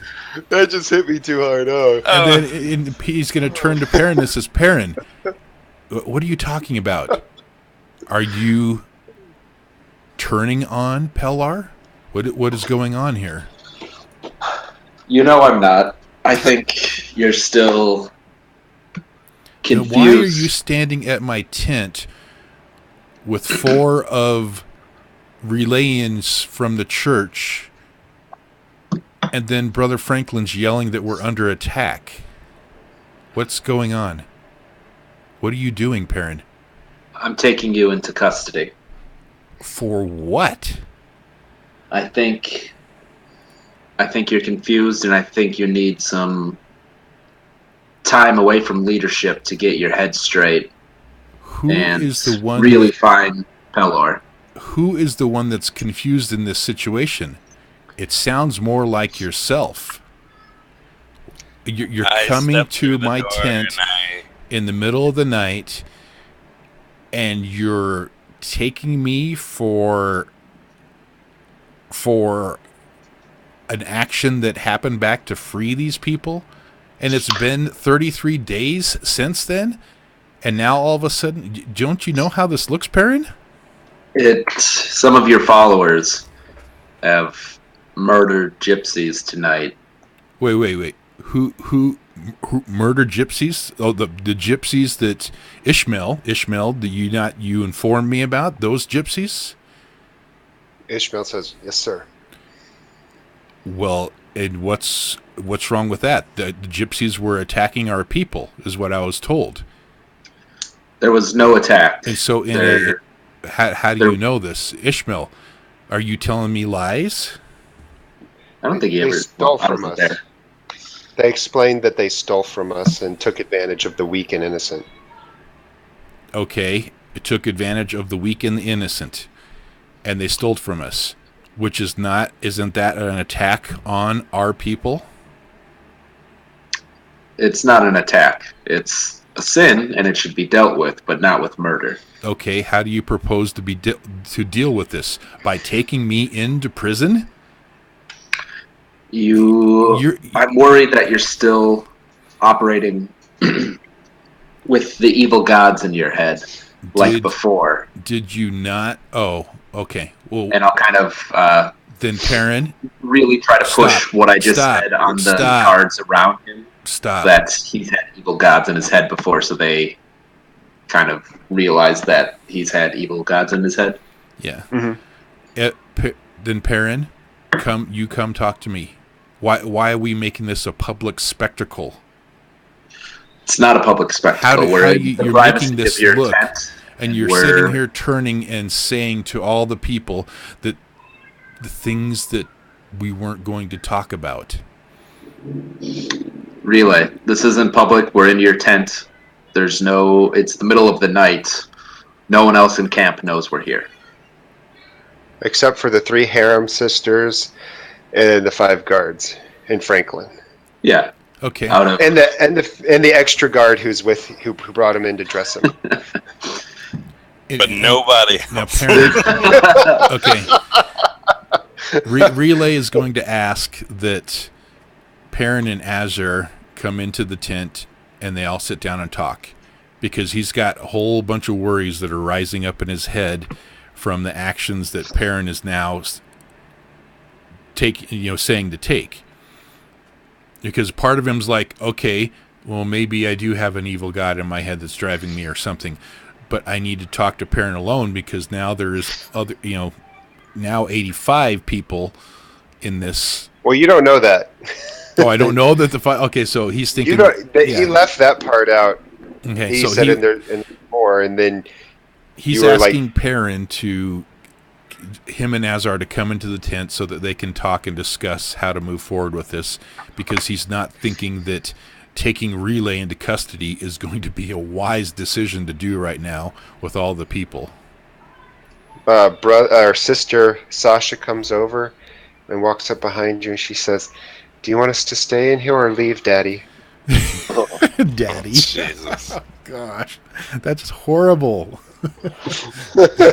No, he's going to dismiss them, and then he'll dismiss the guard that's next to him. So when the 3 harem girls stand up and they're naked, what does Perrin do when 3 naked females stand up in front of him? To get dressed. You hear a ding, and it's Your godpiece. He just keeps staring at Relay. Okay, so you try to ignore him. Yeah. Azar, what do you do? Am I in the tent or am I out of the tent? Oh yeah, you're standing there, trying to be a holy man. That's I right. thought I was outside of Franklin, so. Oh, you wanted to stay outside with Franklin? I thought you walked in. Well, I was gonna, but then didn't. So yeah, I'm still outside with Franklin. All right. They get dressed, and shortly thereafter they file out. And the other guard, you could see the other guard is very uneasy. He clearly is a Relay adherent, not a Perrin adherent. and he stands next to Relay, and he's kind of like has his hand on his weapon. What was his name? Brother. I said Bob. Okay, Brother Bob. You said Jim Bob. Jim Bob. Brother Jim Bob, do not fear. Please go stand by your brother in the Fist of Pelor. Say, Ishmael, take your men outside and please send in Brother Kevin. Oh, Brother Kevin's not in there? He goes outside. And he says, "Kevin, Perrin sends for you. They're going to have a one-on-one, or I guess a one-on-one with you." Oh, fun. I put my hand on his shoulder, my glowing one, and I'm saying, "All right, stay with Brother Franklin. He needs company." And I disappear into the tent. Franklin turns back around to Bob, to Ishmael. He goes, "Can you undo that fucking brake thing?" He doesn't understand how, because it's not exactly just known, but it's there. So they're fidgeting with the wheelchair. Yep. And then Relay will make a last.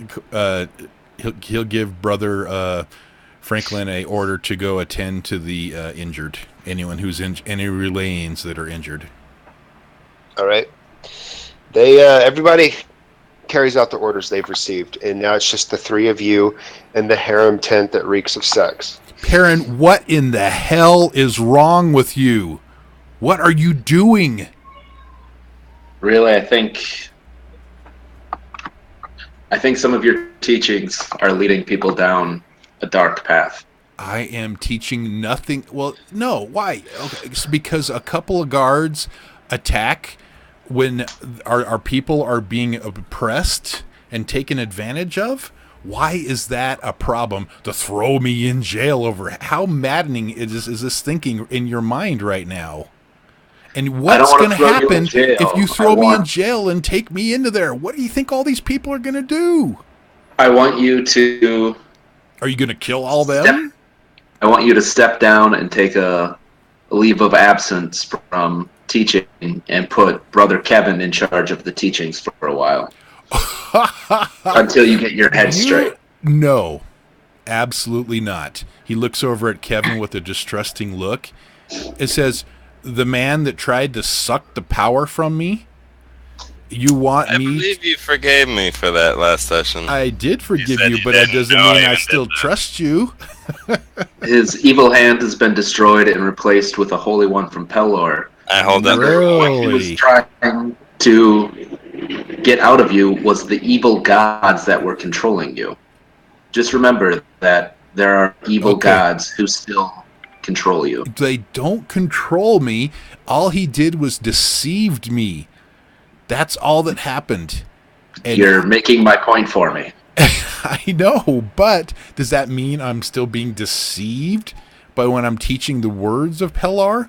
How do we know you're not the one that's being deceived?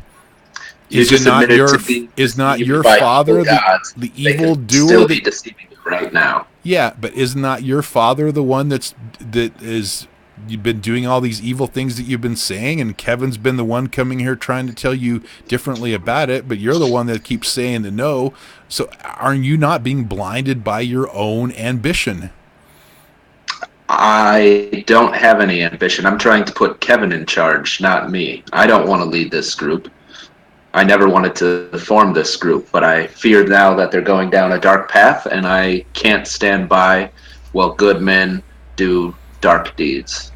Well, it's not going to work, because the first branch of Kevinism, Church of Pelor, just doesn't work. Why does your name or Kevin's name need to be in it at all? It's about Pelor, not about you. The people chose it, not me. The people chose it. Choose it. That was your name. The people chose it, not me. They used my name. And so what do you think's going to happen? That's just another example then of how you're leading them down a dark path when they're worshiping a man instead of Pelor. Perrin, I really don't think you're prepared for what is going to happen when this happens. Well, that's why I've come here to ask you to tell the people to follow Kevin. This can go about a couple different ways, but if we don't want these people to all turn on us, I suggest that you They're not. publicly put Kevin in charge for a while. I think it will actually endear the people to you if you let them know that you are indeed a man who is fallible and you're having some troubles and you want to sort them out and find Pelor as best as possible. I think that will actually hold you in a better light than just disappearing or us just all of a sudden having Kevin in charge. I think the people will respect you more for admitting that you are human, you have flaws, and you're trying to find Pelor as best as possible. But right now we're creating a quick giant... interjection. Yeah. You are interrupted by Eliza screaming Perrin and running towards you guys. And I will take your doom, Perrin. But you can hear her. Perrin, you can what have hear you her. done? You can hear her voice screaming, and it's getting closer, and it obviously interrupts you. I don't even look back at Relay or Kevin. I just book it out of the tent as fast as I can. And as he's booking out of the tent, the last words that Perrin will hear from Relay is, "Perrin, you're a fool." You run out the door through the 5 guards, so on and so forth, and you come face to face with Eliza, and she has tears streaming down her face, and she's just saying, "They poisoned them. They poisoned them, Perrin." Who poisoned who? The gypsies have been let go. They gave the food back. They said they felt bad, and when people... It was poisoned, Perrin. You Son of a fool. bitch. You fool. Is Relay there running out with them too? You tell me. Yes, you said you absolutely. called him a fool as he left. All right, You well, are a fool. Hello? I'm here. Can you guys hear me? What? Yeah. I think I cut off for a second. Yeah.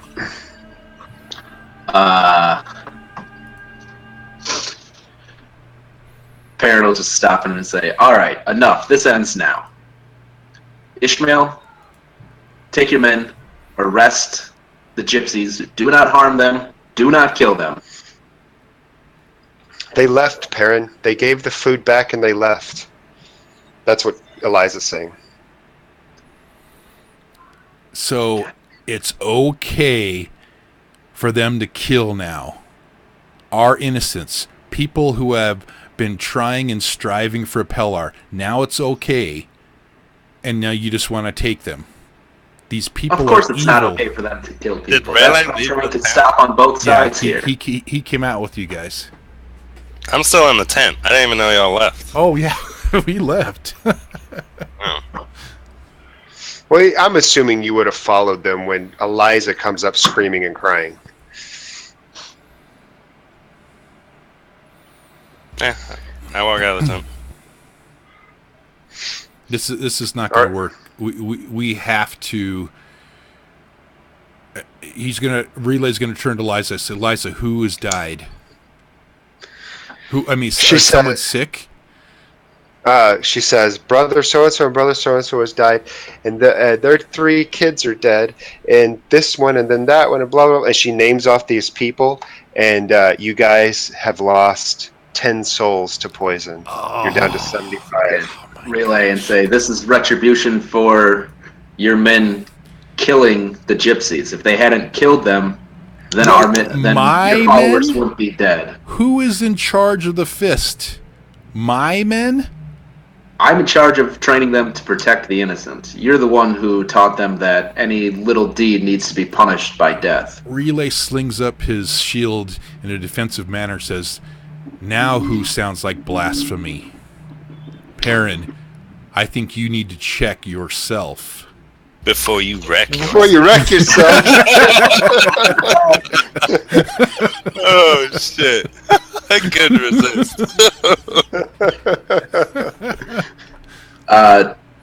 Do we have horses in camp? You have a donkey that pulls a single cart. Yeah, I figured we didn't have any horses. You guys are not. You're not good on horses. Nope. I'm going to look at Relay and say, "This blood is on your hands." And I'm going to grab Eliza by the This hand and walk away. blood is on your hands. I'm walking away. As Y'all notice guys the are star walking is away. nowhere to be seen. all right, we'll come back to you in just a second, Azar. As Perrin is walking away with Eliza, all she says in a quiet voice, but you can still make her out over all the chaos, is she says, "Please don't fail, Relay." Please don't fail. She says it to Perrin. Yeah, she says, "Perrin, don't fail, Relay." Yeah. Relay is now giving orders to the fist since Perrin is walking away. I All right, will so Perrin. look at Eliza and say, "Yes, Cosmic Mother." She's got tears just streaming down her face. I'm so confused. I don't know what to do right now, Perrin, and she like hugs you. I don't know what to do either at the moment. I need to pray to Peller for guidance. He certainly works in mysterious ways. Had to throw She it. says, "Show enough." All right. Real quick touch with Relay. What kind of orders are you giving them? Like, I assume you took over at that point. Exactly. He is now saying that Perrin is no longer in charge. The Fist are not to take any orders from him anymore. He is faltering in his faith to Pellar, and hence why this catastrophe has fallen down upon them. And he's explaining to him that the actions that they took tonight were the actions and will of Pellar, and our indecisiveness in interrupting the action that Brother Ben interrupted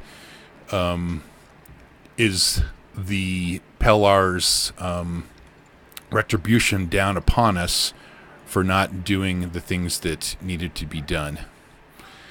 And he's going to say nothing is to be done to Brother Perrin. If he comes up and is going to smite us, we'll stand in front of him and let him do it. He can smite us as martyrs.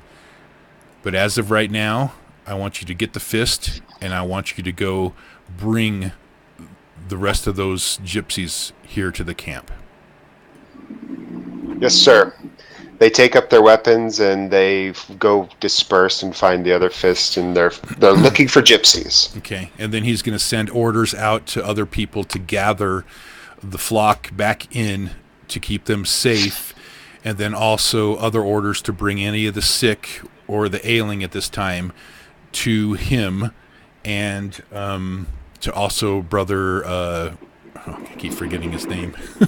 Brother Franklin, so that they may just call him Wheelie. Yeah, that they may try to heal them. All right, you guys are on all that stuff. Now we're going to go to Azar. How long since we left the tent would you say it's been? Long enough for you to achieve something. What are you trying to do? He's sitting there staring at my concubines going, "Hey, babies." Nah, with all the chaos that's going on, I have gone back to my little hammock in the corner kind of thing, like my little tent setup that I have in the whole river setup. And I've gathered all my supplies and everything and packed them in a bag, and I commandeered our only donkey, and I've been on the road for some time now, having left camp. Where are you heading towards? The vast swamp. The vast where swamp. Pellar was guiding me. He took the only donkey. I was going to say...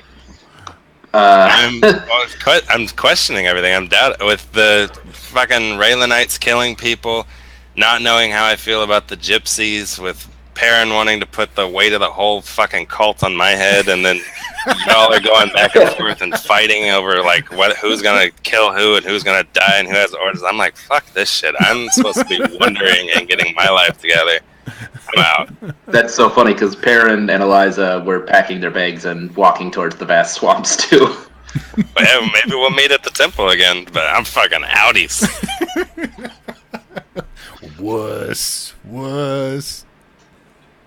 And things got weird. That's awesome.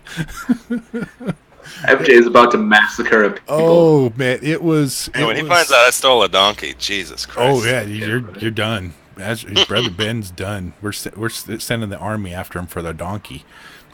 So now I've got the Rithnovix and the Raylanites after me. Jesus. He's going downhill quick. Oh boy, what Bob post? Pretty much, dude. I was trying to find the image of the friar riding the donkey from that like 90s movie Dragonheart. That would have been freaking perfect. The guy with the big awkward nose. He's always quoting like poetry to the main dude or whatever. Yeah, but I couldn't find it, and I think it's Dragonheart, but whatever.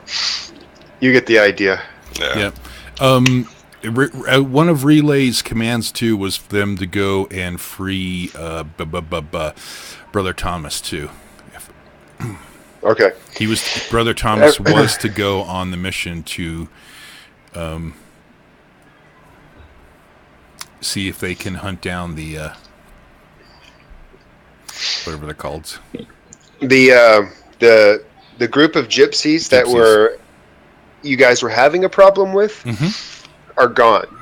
They got their wagons and they split. Okay. They go faster than you guys can run. But there was another group of gypsies there. There was at least two groups. You know, they come and go, they move around, and you actually came across one. And so they actually they have this group of gypsies group. So there's about 8 gypsies, and they have them tied up and kneeling, and they bring you over to them, and they say, these are the gypsies we've caught, sir. And they have gags in. Okay, I have gags in them. But I don't know that these are these other gypsies. They just say, these are the gypsies that we've caught. That's all they say. Okay. He's going to just tell them, all right, throw them in the holding cells for the night. All right. They throw these gypsies in the holding cells, and you have 3 gypsy wagons now. Yay! What about donkeys? They would have something to pull it, a horse or a cow or a donkey. Something. See, we lost a donkey, and Pellar provided even more to us as we were following his will. And he's going to preach that sermon to the people that night. Wait, before you start preaching, Ishmael comes up and he's like, can I have a word with you, Relay? Absolutely, Brother Ishmael. Sir, those gypsies aren't the ones who did the poisoning. I don't know that they've done anything wrong. They're just gypsies. Oh, okay. Then why did you bring him back? Sir, Thomas is in charge. Okay, bring Sir Thomas here, because wouldn't he know that those are not the gypsies too? Certainly. And he turns towards him and he gets Thomas's attention, and Thomas comes over and he says, yes, Master Relay, we have caught the gypsies for you. But are these not the gypsies that Brother Ishmael's informed me that these are not the gypsies that had committed the act? That the ones that you had caught? Aren't all gypsies the same? They're tricksters and charlatans. It's just a matter of time before they do the same to us that the last group did. You do have a point. You want to see more people poisoned? Jesus. You do have a point, brother Thomas. You do. But we are going to give it the night to rest upon these things. Good work. Good job.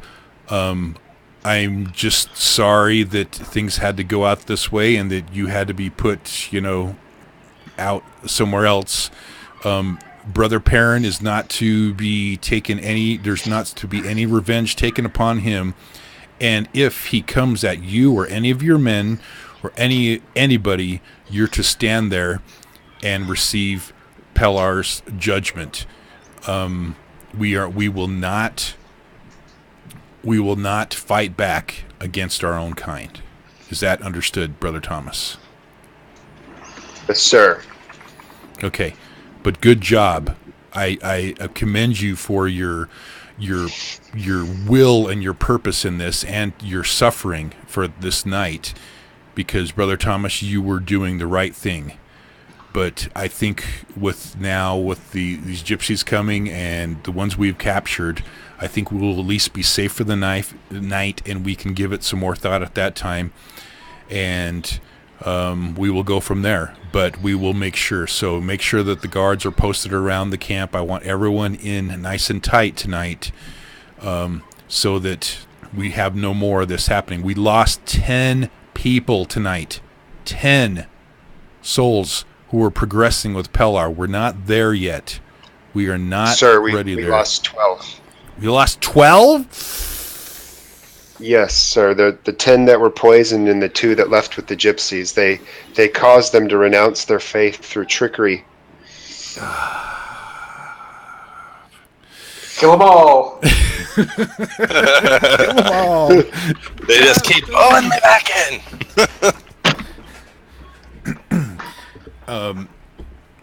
Relay is going to feel his anger start surging, and the feeling of wanting to just destroy them all is going to surge up within him. But then at the same time, he's going to try to focus himself, because he understands that the hate is what brings the evil gods to deceive him, and the unfocusing. So then he's going to go around and he's going to pull out his little Pellar Bible, and he's going to quote scripture from it, to kind of saying it out loud for himself. Mm-hmm. Live by faith and not by fear. Each day is a day of decision. And he's kind of saying this to himself as he's trying to ease himself out of this anger that's come over him. You also come across the bits of quote that are against vengeance and things like turn the other cheek and that sort of stuff. And I would say that as you read these and you feel kind of a guiding force in your soul, that the death and destruction might not be the best path. Okay. And he's like, okay, as he starts, refocusing back off his anger and focusing upon the teachings of Pellar, he will give an order to Commander Thomas to watch over the I keep forgetting their names. The gypsies. The gypsies. Watch over the gypsies and make sure they do not escape, and make sure they do not cause any harm tonight. One other thing, Brother Thomas. Do the gypsies bear the scar? Some of them do. Some of them do. And some of them don't? Some of them. Well, I know that some of them do for sure. I don't know that some of them don't. I haven't looked at all of them. Okay. He's gonna say, Brother Ishmael, counsel with me. Some of them bear the scar, some of them don't bear the scar. So it leads to me to think that possibly there are more gypsies in and around here. The last thing we want to do, especially after losing 12 people tonight, is get ourselves into any sort of skirmish with these gypsies and the things that have gone on, because we've slain how many of them so far? We've only managed to kill 2 gypsies, sir. Okay, so you were able to send 2 to Pellar before Brother Hazard came in, correct? Yes, sir. Okay. All right. All right. Here's what we're doing. We are leaving the gypsies to Pellar's will. Pellar's will be done upon them. Let's command the camp that we are moving out. We are leaving from this land and this cursed part of this land here, and we're going to move to another spot for the night. Yes, sir. And Command the camp, we are moving out in a half hour. all right, they do everything they need to do. What are you going to do with the gypsies? Are you going to leave them locked up, or are you still stealing their wagons? What are you doing with them? Stealing their wagons, stealing their supplies, leaving them locked up, and Pellars will be upon them. We just used the word stealing. So weird. Sorry,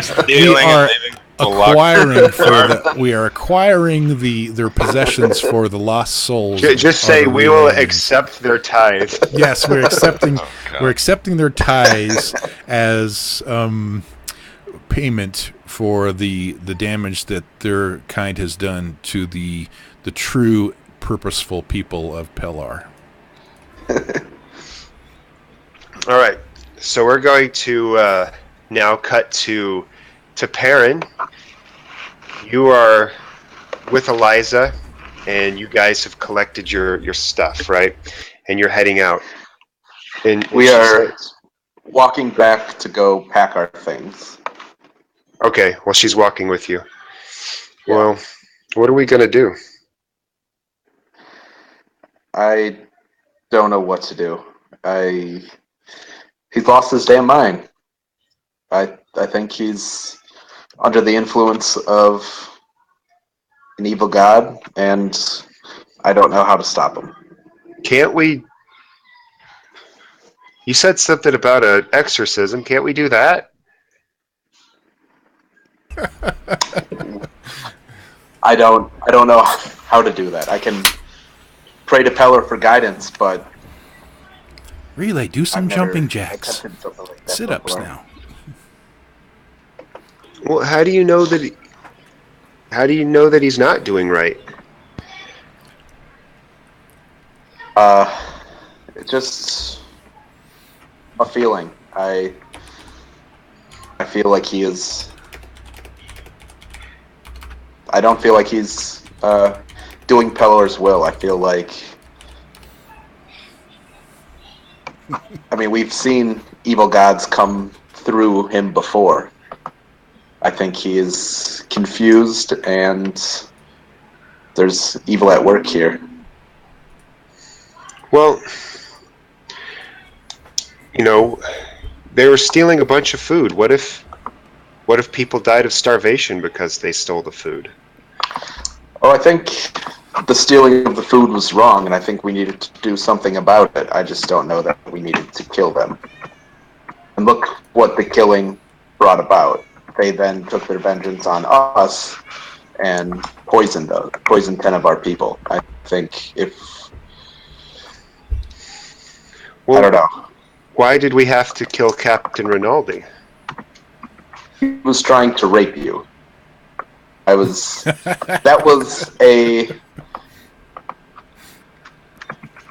was definitely a different situation than gambling and losing food. That was an evil man trying to rape you.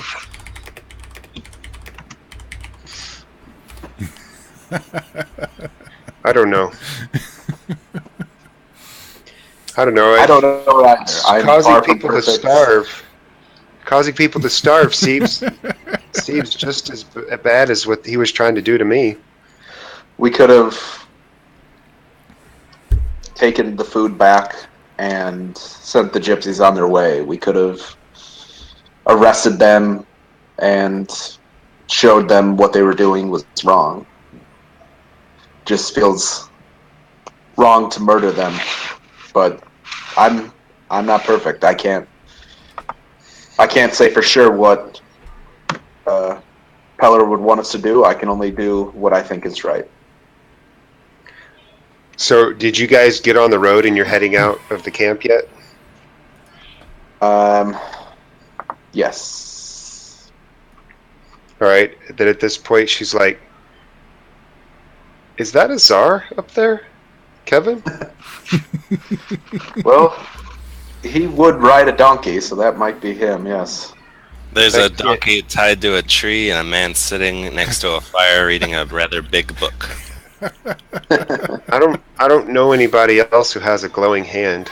and you see the man that was wanting to make you in charge of a whole bunch of crazy people approaching. All right, you guys see Azar on I hear like footsteps creeping up and voices whispering, and I hold up my hand like a flashlight and I say, "Who goes there?" Kevin, it's us. Oh, great. I go back to reading and kind of just. I figured y'all would be putting out that fire. Putting out that fire. That's obviously happening right now. You see the Relayans going by with some of the carts with water on the back. Well, I mean, this land is in turmoil. There's probably fires. Yep. Probably somewhere. I'm sorry if I put you in an awkward spot back there. I just know that I have great trust in you, and I know that you teach patience and forgiving, and I just didn't want Relay in charge anymore. I think he's evilness in that man. Even if it's not coming from him, there's still evilness there. I close my book and I sling it over my shoulder again and remain seated, and I look over at Perrin and smile to Eliza. I knew y'all were coming. I didn't plan on going too far ahead. I just needed a breather. I felt my old life coming back, and I felt the fear taking over, and with everything going on, the senseless murders in the name of Pelor, the senseless arrests in the name of Pelor, the senselessness in the name of Pelor, it's making me question everything. So I had to get away and be with Pelor. I completely understand. You're very wise. I do.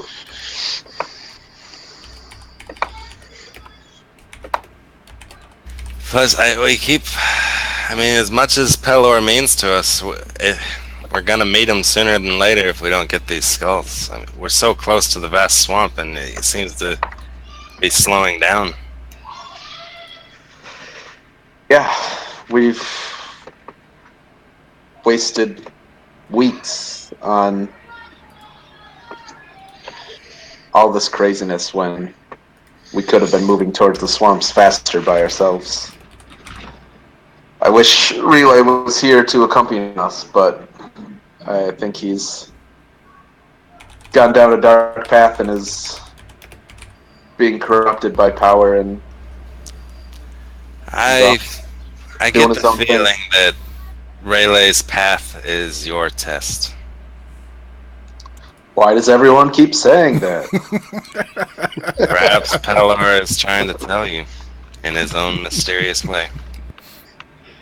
Well, he's certainly not making this easy for me. Does anything Pelor asks of us come easy? I truly don't think it does.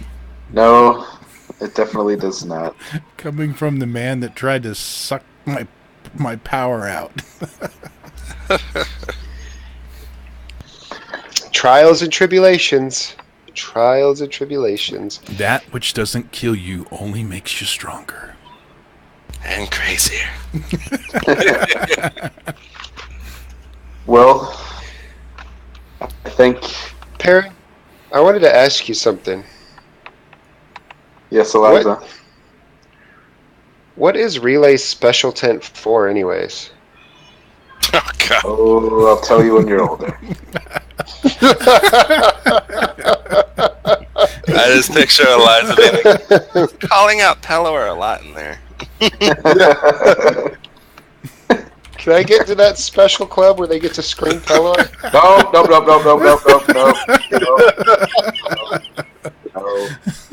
No. All right. Look around and notice Azar is missing again. You guys hear a horn blast, which has like been adopted as the sounds of to direct the group. You know, just like in the old days, you'd have a horn blast to signify halt, to signify move out, whatever. And you hear basically the marching trumpet, so to speak, go off, and then so you know the group is about to start marching again. Do you guys do anything? Say anything? What? I'm sorry. I clicked the link Perrin sent. It was loud. It was loud. You guys are getting the. You hear the horn blast go off. Yeah, I heard that part. Signifies that the group is about to start moving. So you know that the encampment is marching tonight. Oh. Well, I looked to Perrin and Eliza and I asked, do y'all want to get back with the group, or should we mosey along? I don't know it anymore. I think we should keep moving towards the skulls. We can move faster, just the two of us, and we can always come back and join them if needed. The three of us, and I pat Eliza's head. Oh yeah, that's what I meant. But Well, I've had dreams, guys. That remember when I told Relay that he's to usher in the next concentric circle of eternity. He's some sort of key. I've had a dream about it, and we can't. I can't leave him. I kneel down and place my glowing hand on Eliza's shoulder, and I look her in the eyes. You know Pelor. He'll lead Rayleigh to us. We'll meet him at the temple. Only Rayleigh. He won't have these charlatans and these people, these accursed, dragging him down. Pelor will guide him where he needs to be. He'll find the lock to his key, so to speak. And I smile. She doesn't smile back. She just has a blank face. And she just pauses. It doesn't say anything for a long time. And then starts laughing hysterically. Oh, so creepy. I stand up and I smile, but then I look over to Perrin like, oh my god, this is fucking creepy. But then I turn and I go sit back by the fire and I start reading my book. While the group is marching with or towards you, you could see him getting closer. You guys didn't go that far. And Relay, do you take the head of the column, or do you chill out somewhere in the middle? Nope. We are moving out in the front. All right, you guys see the column moving forward. They have gypsy wagons in tow, and out in front is Relay walking. I would assume you'd have some sort of torch or something, and so it's very obviously him. And unless you guys do something to hide, he's going to see your little encampment. Yep. He's kind of walking along, muttering, yeah, this would be a lot easier travel if we had somebody who had a glowing hand. I don't hide it. I don't. Jesus Christ. Yes. Yeah, she's laughing like that and telling you to go keep serving Relay. I feel like maybe she's not the cosmic mother, but she's Sirik. That's right. Yeah, right. Oh, geez. All right. You guys, Relay, you can see them camped out. You guys, are you going to hide, or are you just going to stay there? I will follow Perrin's lead. I will. I'm not a big fan of hiding. That seems underhanded, so I will stay by the fire with Kevin and Eliza and just watch them pass. As they're marching on, I mean, Relay, you'll see them. Are you going to speak to them or not? Yeah, I'm marching right past them, right? Mm-hmm. Yes. He will go, brothers, it's time to move out. This land is not safe anymore. The gypsies may come back, and one thing we don't want to get to is into a war with the gypsies. So we must leave here for now. Let's move out and start heading back towards the vast swamp. We will travel for a little bit, and then we will camp again for the night. But we need to get ourselves out of these lands. They are no longer safe. And then he'll turn over to Perrin and says, and we did not kill any gypsies. That you say that like it's a great accomplishment to not have murdered people. And it says, "Let he who was without sin cast the first stone, Perrin. Now let's go." I didn't cast any stones. That's the point. He looks over at Eliza, says, "Yeah, I scrubbed that deck while you were sleeping, Perrin. Let's go." What? What? The blood off the scrubbed deck from the head you chopped off. Oh, I was the one that scrubbed the that deck entirely. and cleaned up after your mess. And cut the rope so that you guys would go drink. That's right. That's just an accident. That's just a foresight. So let's go. They're not going to guilt me into feeling bad about protecting Eliza from a rapist. I'm pretty strong in my convictions that was the right thing to do. Despite go. everyone else's decisions, I will meet the two of you at the temple when the time is ready. Why? Pelor works in mysterious ways. And I go back to reading my book. The catch-all for...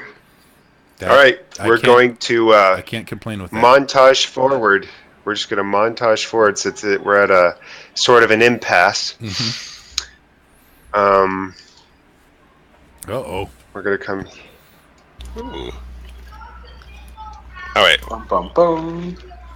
we went through a time loop. We're back in the city. Oh, it's Groundhog's Day. No. We woke up and it never happened. That's right. All right. Yeah, we're going to montage through the rest of you guys' trip, and you will arrive at the edge of the swamp. The swamp is surrounded by a dense wall of thistling briars, and it seems to have an entry point. Oh, I want another Crux. Hold on a second. I was about to say, do we get potential? Crux, yeah, you guys could all have a Crux, because you all had it to get here, right? Yeah. I had to keep the flock moving towards the swamp. Oops. All right.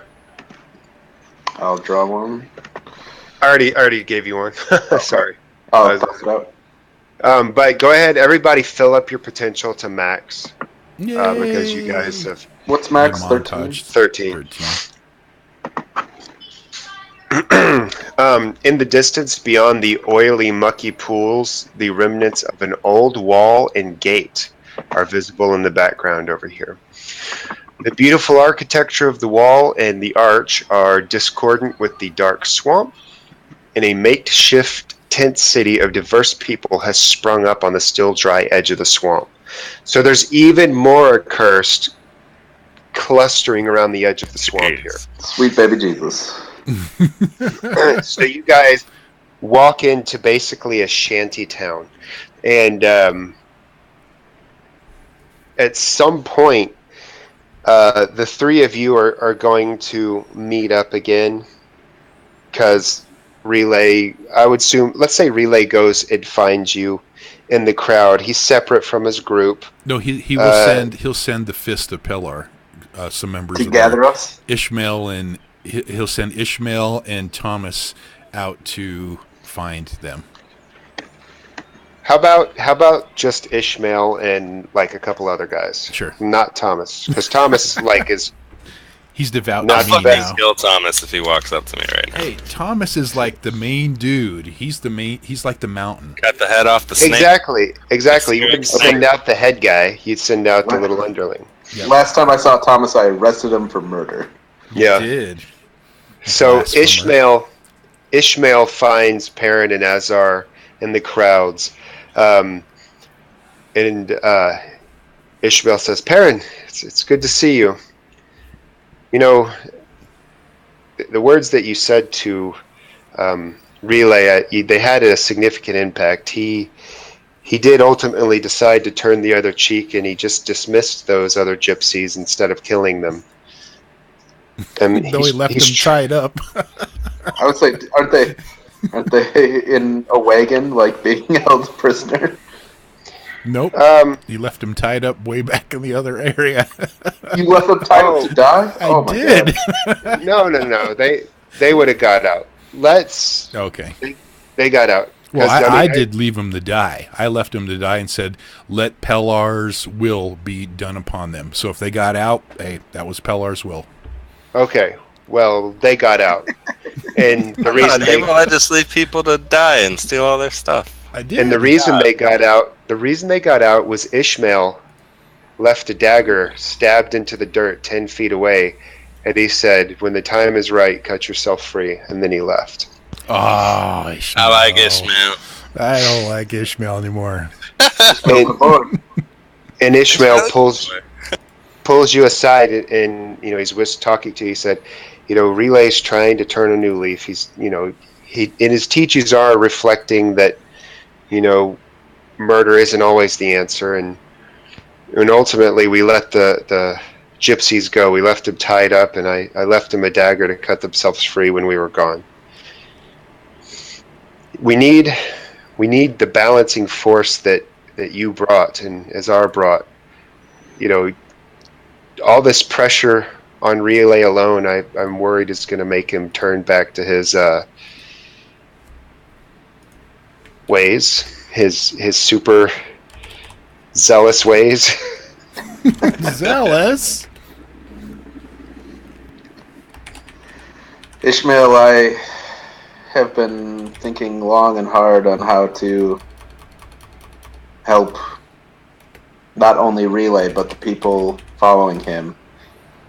And I'm not gonna lie, I'm struggling. I don't know what I can do to get through to that man. I've tried logic and reasoning, and he isn't following any of it. Well, I think he just represents a side to a balance. If everybody does something one way, inevitably, there has to be something that drags the balance of how things are done back the other way. If we completely commit to one side or the other, there won't be balance. There'll always be balance, because there's always going to be evil, but he does need help, and I think we are the people to help him. He puts his hand on your shoulder and he says, well, the balance that I mean is you made me, Perrin, and if you hadn't been there, I might just be another Thomas. Yeah, oh Thomas. Thomas. What are Relay's plans for entering the temple? He's just trying to build a bigger harem. No, I am not. The whole reason That's not the word I would have sent with Ishmael. Yeah, I know. I'm just kidding. What would be your plans then? The words he was sent to Ishmael for them was that the three with Eliza. What happened to Taft? Tate? Tate. Tate definitely fell in line with the group. Okay, so he's just one of the Relayians now, then, right? Brother Tate. I would say he's on the Perrin side in the Fist of Pellar. He's one of the Fist of Pellar since he's able-bodied. Oh, okay. And he falls on the Perrin side, so if there is an official split, he would go with Perrin. Oh, I think he would go with Relay. Anyway, Relay would send word that the plan is for Relay, Perrin, Azir, and Eliza only to enter the temple. That his plan is for the Fist of Pellar to hang out outside the temple and protect the Relayians. Okay. That's what he tells you. The Branch Davidians are going to be left outside, and they're going to be protected, and only you three are entering. Relayings. And you're taking Eliza in with you, or leaving her outside? She's going with us. All right. he says, and we'll be outside standing guard. I mean, there's a lot of cursed people here. We're gonna do our best to try to keep order and do good. I will say, Ishmael, give us a second. I need to talk to Kevin. He gives you a short bow, and he turns and gives you distance so he won't be in earshot. Kevin, what the hell are we doing? Girls, my friend. I think we obviously need to go into the temple. I know that I need, whether I like it or not, I'm on this earth to protect this infuriating man Relay for some reason. Hey, you sought me out. You sought me out. I didn't seek you out. I've been nothing but good to you. Let's not go that far. Yes. I think we should go into the temple with Relay. I would imagine that this is going to be a dangerous venture we're going on. So I'm going to invite some of the Fists of Pelor that I trust to come with me, but I'm not part of that group anymore. I'm not going to order anyone to do anything. Yeah, they wouldn't listen to you anymore anyway. Oh, I believe it you'd should be just be the surprised. three of us. I ordered them not to. That they were not to listen to you anymore. When you say that stuff, Eliza starts jumping up and down and clapping, and she says, "The party's gonna be back together." I'm so excited! I'm so excited! I'm gonna make you all a cake. If I knew how to make cakes, I would. Is what I meant to say. This is so exciting.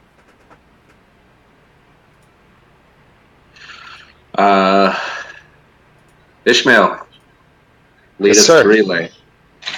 All right, this way, sir. And he begins guiding you through. Yes, baby girl. Not right now. I'll be there in a minute. That's what. 10 more minutes. That's the sound when Perrin comes back in there. Mommy, Daddy. 10 more minutes. Shut the door, baby girl. So you guys are led back to Relay. Relay, how are you waiting for them? He's just, because there's a whole bunch of other people around this temple, right? That are entering into it and stuff. This isn't even entering into the temple quite yet. This is just like as the swamp starts, and you can't camp in swamp. So you're basically seeing somewhere past that wall, in theory, is the temple. Okay. He has his new throne that the Relayans have made for him. That's it's like a throne of a sun with many, many spikes coming out of it. Oh my god. And they've painted it all yellow and bright and with orange colors and stuff. And he's sitting on the and throne. shiny. That's right. And he's waiting for waiting for Perrin and them to show back up. I imagine the movie 300 when is it Darius? Who's on top of the dais? Oh yeah, whatever that guy's name is. God, I know the name. That's what irritates me. It's oh my god. Exactly, Cyrus, isn't it Cyrus? That sounds close. Or Cyrus is a precursor to him, I think. Cyrus is one of the great people. Anyways, it doesn't matter. So you see him sitting upon this throne in his gear. His old dingy breastplate has probably been buffed out and all that stuff. So he's standing up there looking great. And as you guys walk up, Xerxes, that's it. Jesus Christ. Xerxes, yeah. As you guys walk up, you can't help but notice as Perrin approaches, at least half of the Fist of Pelor salute him. The other half almost do it like out of habit, and some of them just like refuse to acknowledge him. But at least half of him saluted him wholeheartedly as he walked up. You will bend the knee. Walk up to Relay and just say, Relay? Perrin, it's good to see you, brother. It's been far, far too long. Where have you been? What happened to the gypsies? They are the gypsies? That was a long time ago. But Trying to sound like Asa. we have not had any more run-ins with the gypsies, so things have gone according to Pelar's will, and there is no more conflict with the gypsies, as far as I know. We could run into them here, hence why I've chosen not to bring in any of the Fist in, because it would cause more commotion about it, because they would probably know Brother Thomas's face and Brother Ishmael's face, and so I thought it would be best that we leave them out of the temple, and that just us who started this quest, and that was the original plan, to go into the temple. And we still not resolved to slay this lich? Just because I have a Church of Pelar going on here, we are still all cursed, and we still need to accomplish what Pelar has set us out to do. Saving the cursed and defeating the lich is still the main goal. What happened to the gypsies? What gypsies are you talking about? The gypsies that were camping with you when I left. Oh, they're. I'm sure they're fine. They're probably. I'm sure the ones that have the cursors around here somewhere. He's doing it. Relay's doing a deceive, is what he's doing. He's not. He's not going to tell him anything about the tied up gypsies, because he wasn't around when that all happened. Well, here we go. Then, if you want to, this is going to be a deceive. Yes. But Ishmael already told me that they were tied up and left to die, and he freed them. So I know that Relay's lying to my face. Well, that does not bode well for his. Or is it?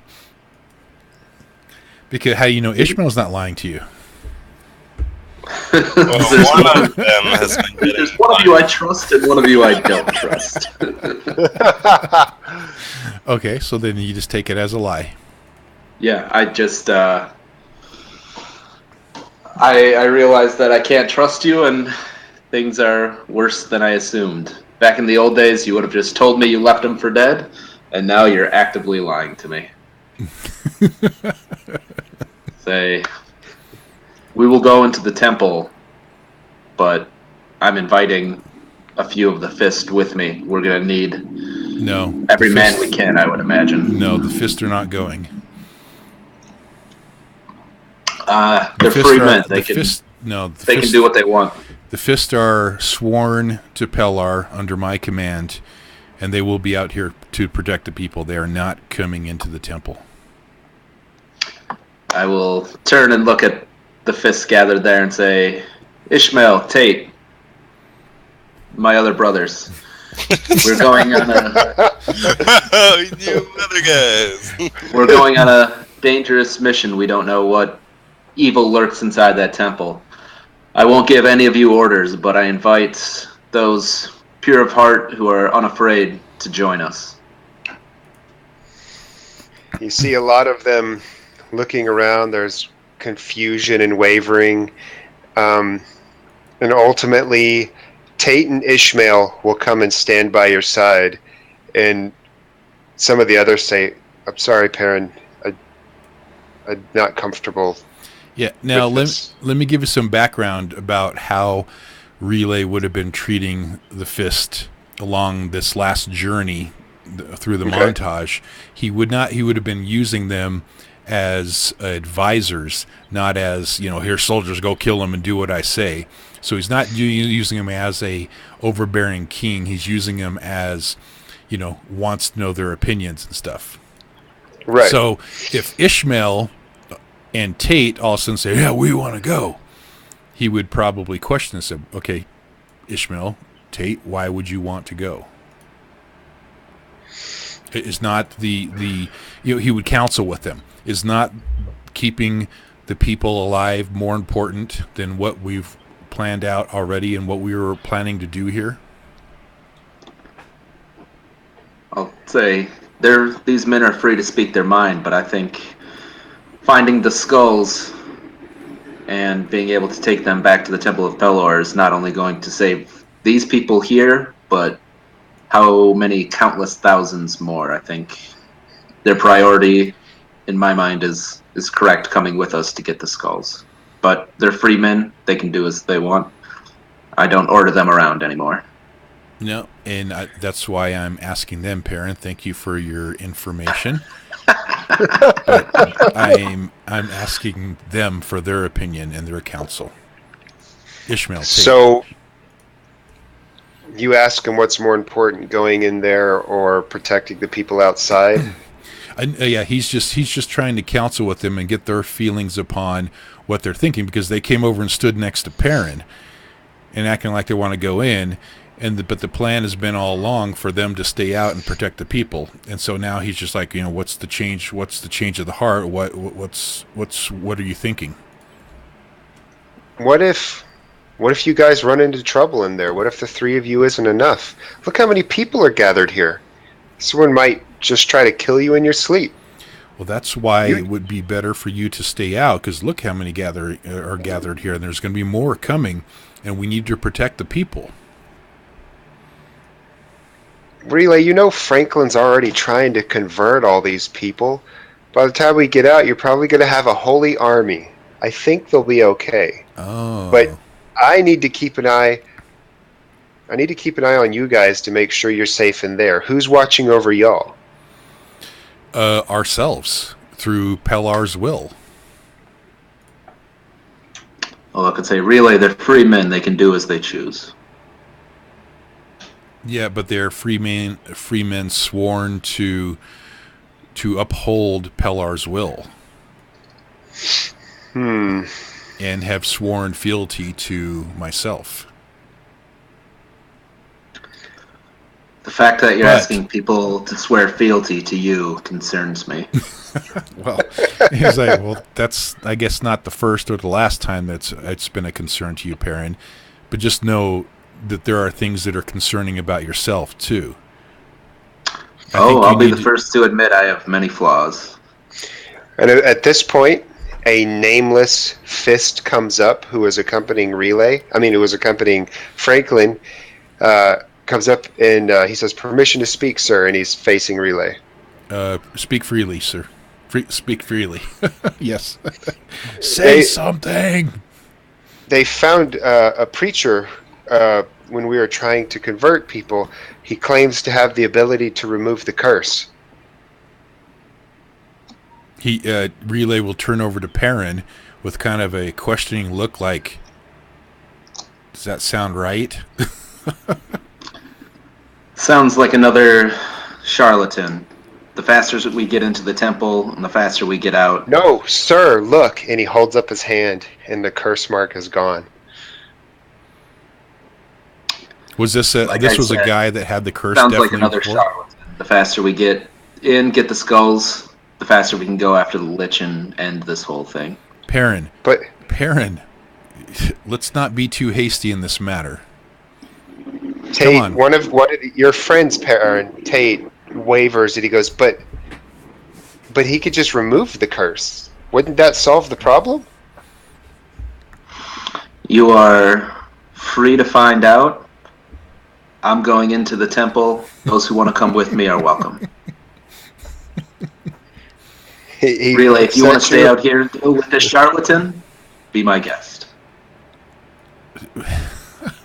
You're always just willing just to jump headlong into things, but not willing to see all the angles in the situation, Perrin. This is one of your many flaws. You're just one-minded. You're either black or you're white. You need to understand that there are gray areas in all things. Understand that. That's what I was trying to tell you with the gypsies, that they didn't need just to be killed. there could be a gray in between. Come on, the Gypsies was months ago. We don't need to talk about that. It was a bad situation. We were all in fault in that situation. Can we not dwell upon the past, but let's dwell upon the present? This is where we're going to wrap it up for today. I think it's a great stopping point, and it's also a good point for us to consider how any motives and goals might change for next session. Perrin but for now, so frustrated with Relay. Well, it's very lucky for Relay that I know have a holy command to protect him. I know, and Relay knows that Perrin can just dice him in half, so he's not pushing his buttons. But he still did give the order. He still did give the order that if Perrin attacks us, we are to stand there like martyrs and just take it. Alrighty. Everybody, look over your things. Mm-hmm. And by next session, come up with something new in terms of goals, because you definitely have new goals. If you would like to switch up your struggles, let me know. And how'd you guys like the session? It was good. It was good. I loved it. Yeah, it was a fantastic session. It was awesome. It was. Once again, so many. I actually took more notes than I wrote down. To keep We track just all of all started the getting bullshit that was going on. It wasn't bullshit. It was good stuff. No. Would I say that? That's just his work like stuff. Like mine is shit. It's bullshit. That's right. it was so much going on, and the character dynamics are just going off the rails so far. King Yeah, Relay. I don't know where Zarvin Kevinson is right now. I gotta think about his struggles and all that stuff, because like I did some of it early on, and then toward the end I was like, nope. Yep. Oh, I know what I want my goal to be. All right. To get Perrin to bend the knee. Oh, you're never going to succeed in that. Well, I do something to strive towards it. You can try. That would be a better struggle, because I guess that would be a struggle. You want to be able to succeed in. That's how you get Crux for a goal. I like If my you can struggle, never- though. I like my struggle because I like keeping it there, because then you can screw with me. Keep my temple pure and holy. Yeah. Maybe that's your mission or your goal, even. Oh, because I'm at the vast swamp. That's right. Yeah. I'm at the temple, so let me make that my mission. Can I do that, Voth? I mean, he's not struggling with it. That's what he feels he needs to do, but he is struggling with Perrin. That's true. Well, right now, I mean, you're doing pretty good. In fact, with the Temple Pure and Holy thing, you haven't actually had a run-in with any sort of major Cyric stuff, and you've only had positive guiding notions when you did get one. Right. So you're not really struggling with the evil aspect of it since Perrin's Paladin Bomb. Right. So, I mean, if you want, you could just take that. I mean, you could actually put that in place of your struggle. Keep my temple pure and holy. Put that as your not your struggle, your trouble. Oh, because that's basically basically yeah. And then that way it never goes away, and then you could adapt your struggle. Perfect. I'll do that and keep it as put it as my trouble now, right? See you later, Jacob. Yeah. Okay. But then I need a new mission too, because my mission was find the temple of the Forbidden in the vast swamp. Well, you technically haven't found the temple. If theoretically there is a temple past that gate. You guys haven't seen the temple. Oh, okay. I mean, it might be another 3 months through the swamp. You have no idea. Oh, I thought we were at the temple right there. That's the temple gate. Or, I mean, that's a wall. Oh. If you read the little blurbs there, nowhere does it say, "Here be a temple." Here be a temple. Okay, cool. Then I'll have to come up with a struggle and a goal for next week. Ugh. Yep. All right. Well, on that note, I do need to get going myself. I will see you guys in the forums. Yep. It was a complicated session. I really I never had any clue that when I said a month, I figured it'd be like a relatively boring montage, and it turned into the biggest narrative derail that just your characters have grown in ways. I wouldn't say good ways or bad ways. You've grown in ways. Oh, it was a lot of fun. I could just see the frustration building in Perrin of just like, oh, I'm supposed to be helping him, but he's a dick. And then MJ's just like, dude, I'm right. It's obvious I'm right. Why can't you see that I'm right? Oh, man. See past your lawful stupidity. Oh, man. I am the right person in this. He's He's just lucky that Eliza has not ever told Relay that he is the one to usher in the new era and all that. That would be very bad. It is very interesting to see how that these have... the characters have evolved. Yeah. You guys have almost switched places in terms of alignment. I think now MJ's reflecting some lawful good where he's just like, they did bad, they have to be killed. Yep. Yeah. Exactly. And now you're more lawful or neutral good. You're kind of slipping from your tenets a little bit. Yeah, it's so funny. Yeah, I think having Eliza around has softened him up a little bit. If your tenets are your trouble and they aren't really making you overreact that much anymore, maybe you should have a new struggle or a new trouble. Maybe your trouble could literally be, I have to save Relay somehow, and I don't know how. That's true. That's a good struggle. How in the heck can I save Relay? I mean, it's his trouble, because his trouble right now is his paladin tenets, and he's not super adherent to him anymore. Right. Because he's just drifting away from him, and I think that's good character development. But now he has the new trouble of Relay is sort of like his problem, and he doesn't know why. Why is it my problem? Yeah, I think I'm still upholding the tenets of honesty, courage, compassion, honor, and duty. I'm just not. It's not a trouble anymore because I don't feel like I'm struggling to uphold them. Yeah, I feel like I'm stronger. You've got a better understanding of them. You've learned the gray area in between the tenets versus when you first started out, you could only see black and white. Yeah. Yep. Man.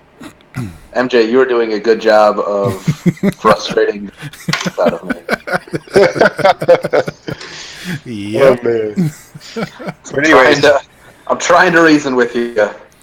And it's just not working. Relay has grown by leaps and bounds because of Perrin, and now he's becoming a person that's like standing on his own 2 feet, and it's because of Perrin, and that's one of the reasons why Relay is just like, I know it's because of Perrin, and I'm not going to cross Perrin in this, and I'm still going to take his counsel and all this kind of stuff. So that's why he will never cross Perrin.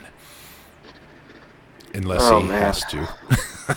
I don't know what the hell to do. I know. I'll see you guys at the forum. You got a week to figure it out, Matt. That's right. Yeah, right. I'll talk to you guys later. Okay, see you. Bye. See you later.